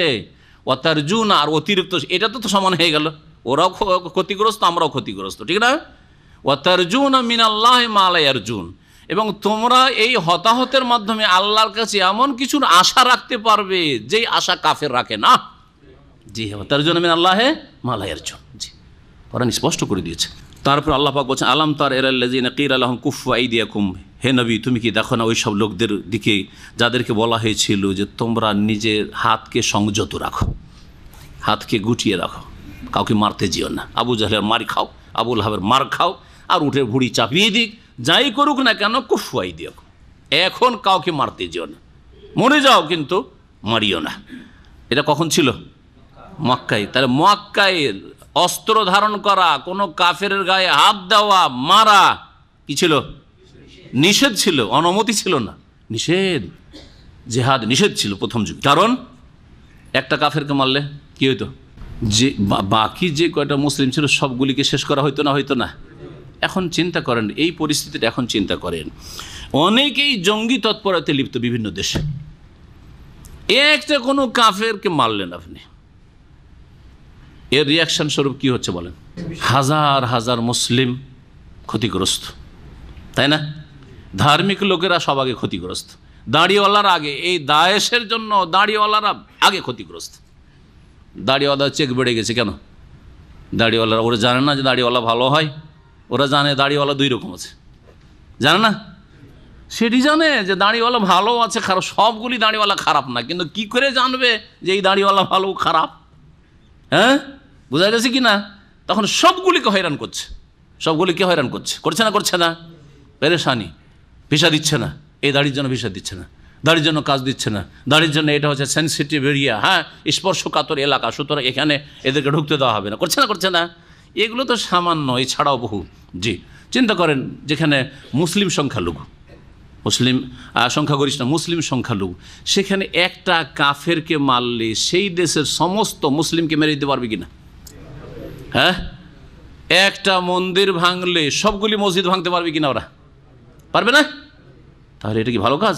কখনো ভালো কাজ না, কখনো ভালো কাজ না। এই জন্য মক্কি জীবনে দুর্বল অসহায় তারা ছিল। যদি আপনারা দুর্বল থাকেন তখন মক্কি জীবনের বিধান ফিট হয় আপনার ওপর। মক্কি জীবন, মদিনার জীবনের মতো যদি শক্তিশালী হইতে পারেন তখন ভিন্ন হবে বিষয়টি। আল্লাহ পাক রব্বুল বলছেন যে তুমি কি দেখো নি ওই সব লোকদেরকে যাদেরকে প্রথম বলা হয়েছিল কুফু আইদিয়াকুম, তোমাদের হাতকে সংযত রাখো, ওয়া আকিমুস সালাহ, নামাজ ফরজ হয়েছে, মেরাজ হয়ে গেছে, সালাত কায়েম করো, নামাজ পড়ো 5 ওয়াক্ত, ওয়াতুজ জাকাতা, জাকাত প্রদান করো। জাকাতের নেশাব কতটা লাগবে, শতকরা 2.5% কতটা কার কাছে হলে লাগবে, চাঁদির নেশাব কি, স্বর্ণের নেশাব কি, আর খাদ্যদ্রব্যের নেশাব কি, এগুলো সব মদিনায় নাজিল হয়েছে। আয়াত হচ্ছে মক্কি। হ্যাঁ, এখানে জাকাত বলতে গরিব দরিদ্র যারা অভাবী তাদের সাহায্য সহযোগিতা করো, এতে এই জাকাতকে বোঝানো হয়নি। এই জন্যই একদল ওলামা বলেছেন যে জাকাতের প্রাথমিক নির্দেশ মানে গরিব দুঃখীর সাহায্য করো, এই প্রাথমিক নির্দেশ নাজিল হয়েছিল কোথায়? মক্কায়। আর বিস্তারিত জাকাতের হুকুম হাকাম নাজিল হয়েছে কোথায়? মদিনায়। এটাই ঠিক।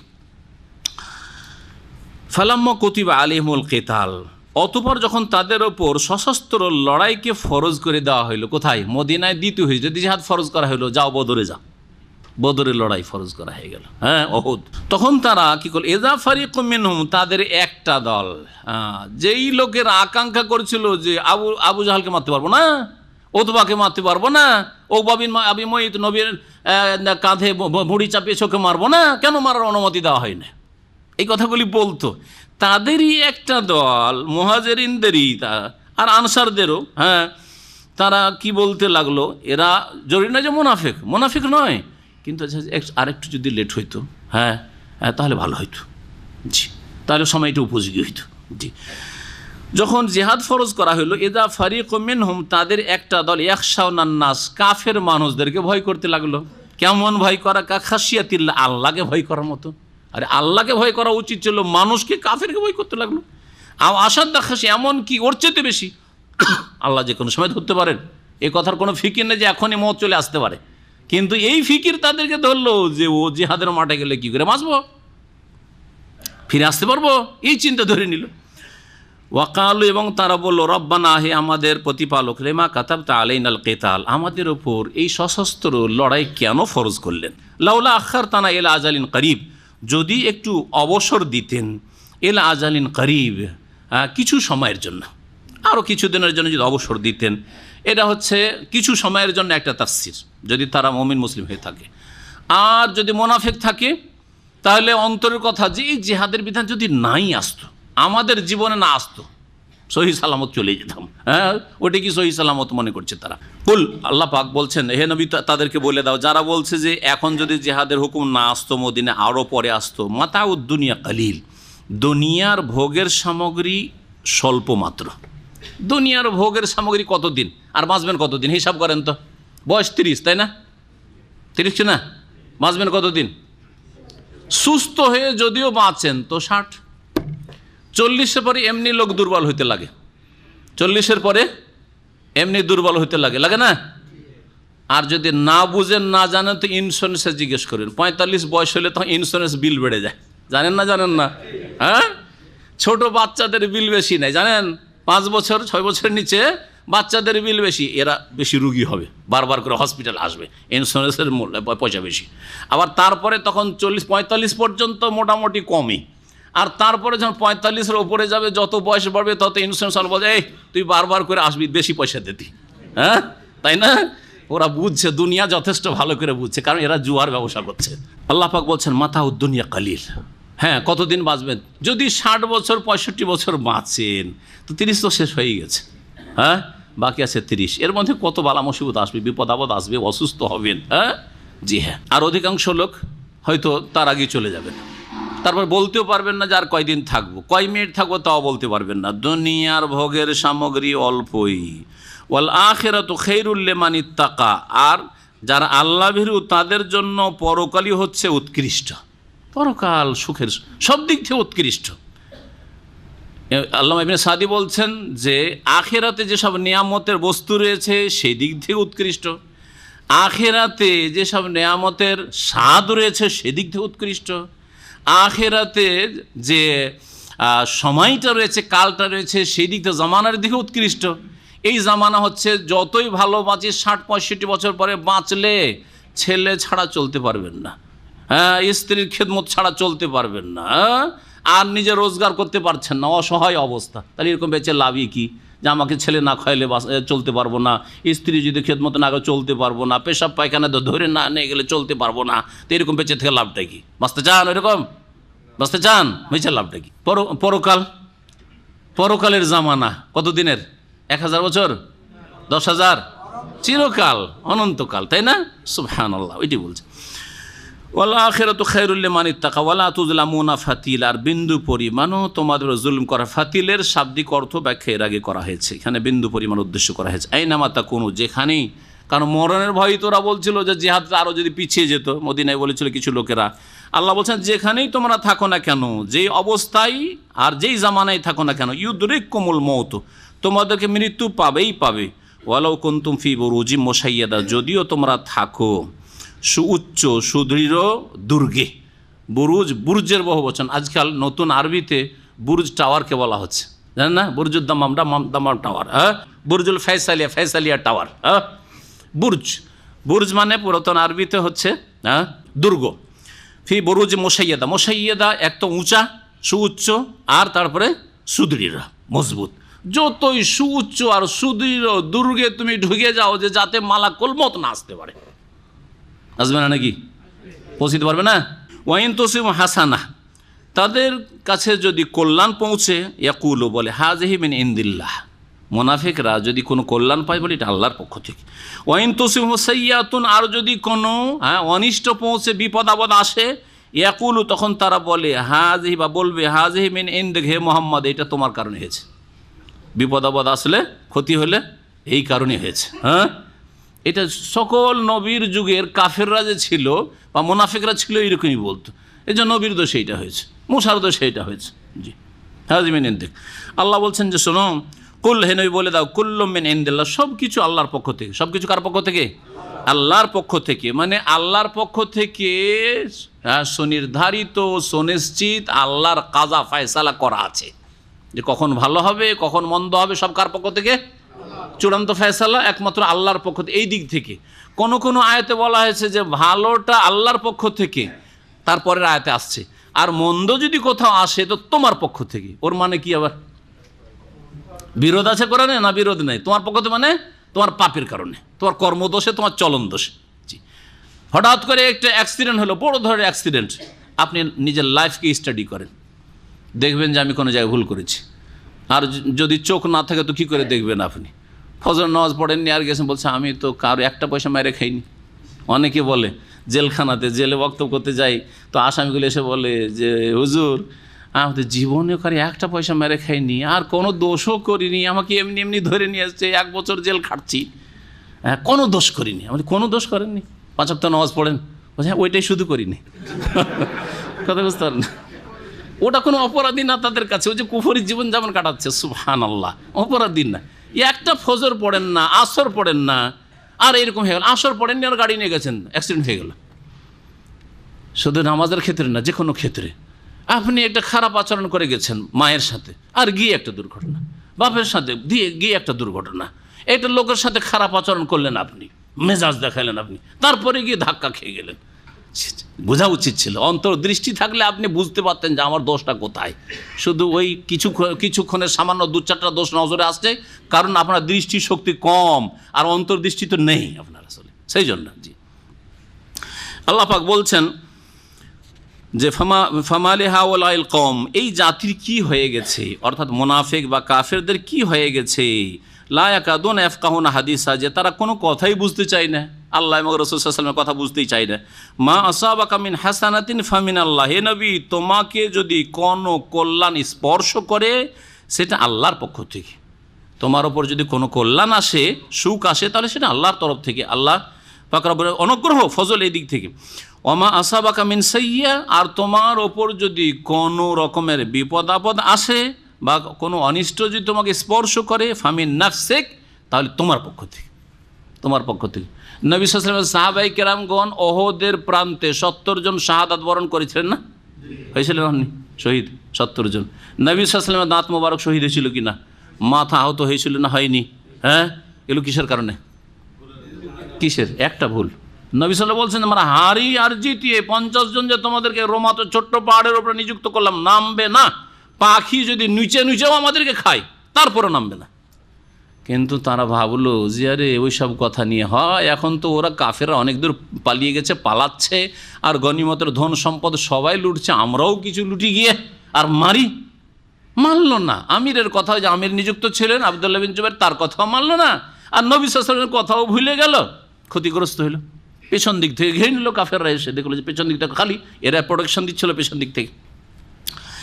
তো এই ভুলের জন্য সাহাবাই কেরামরা যদি ক্ষতিগ্রস্ত হন, এমনকি রাসূলুল্লাহ সাল্লাল্লাহু আলাইহি সাল্লামও তাদের ক্ষতিতে ক্ষতিগ্রস্ত, তিনিও, হ্যাঁ, শারীরিকভাবেও, তাহলে আমরা দিনে রাতে কত অন্যায় করছি, কেন ক্ষতিগ্রস্ত হব না? জি, আল্লাহ পাক আমাদের যেন মাফ করে দেন।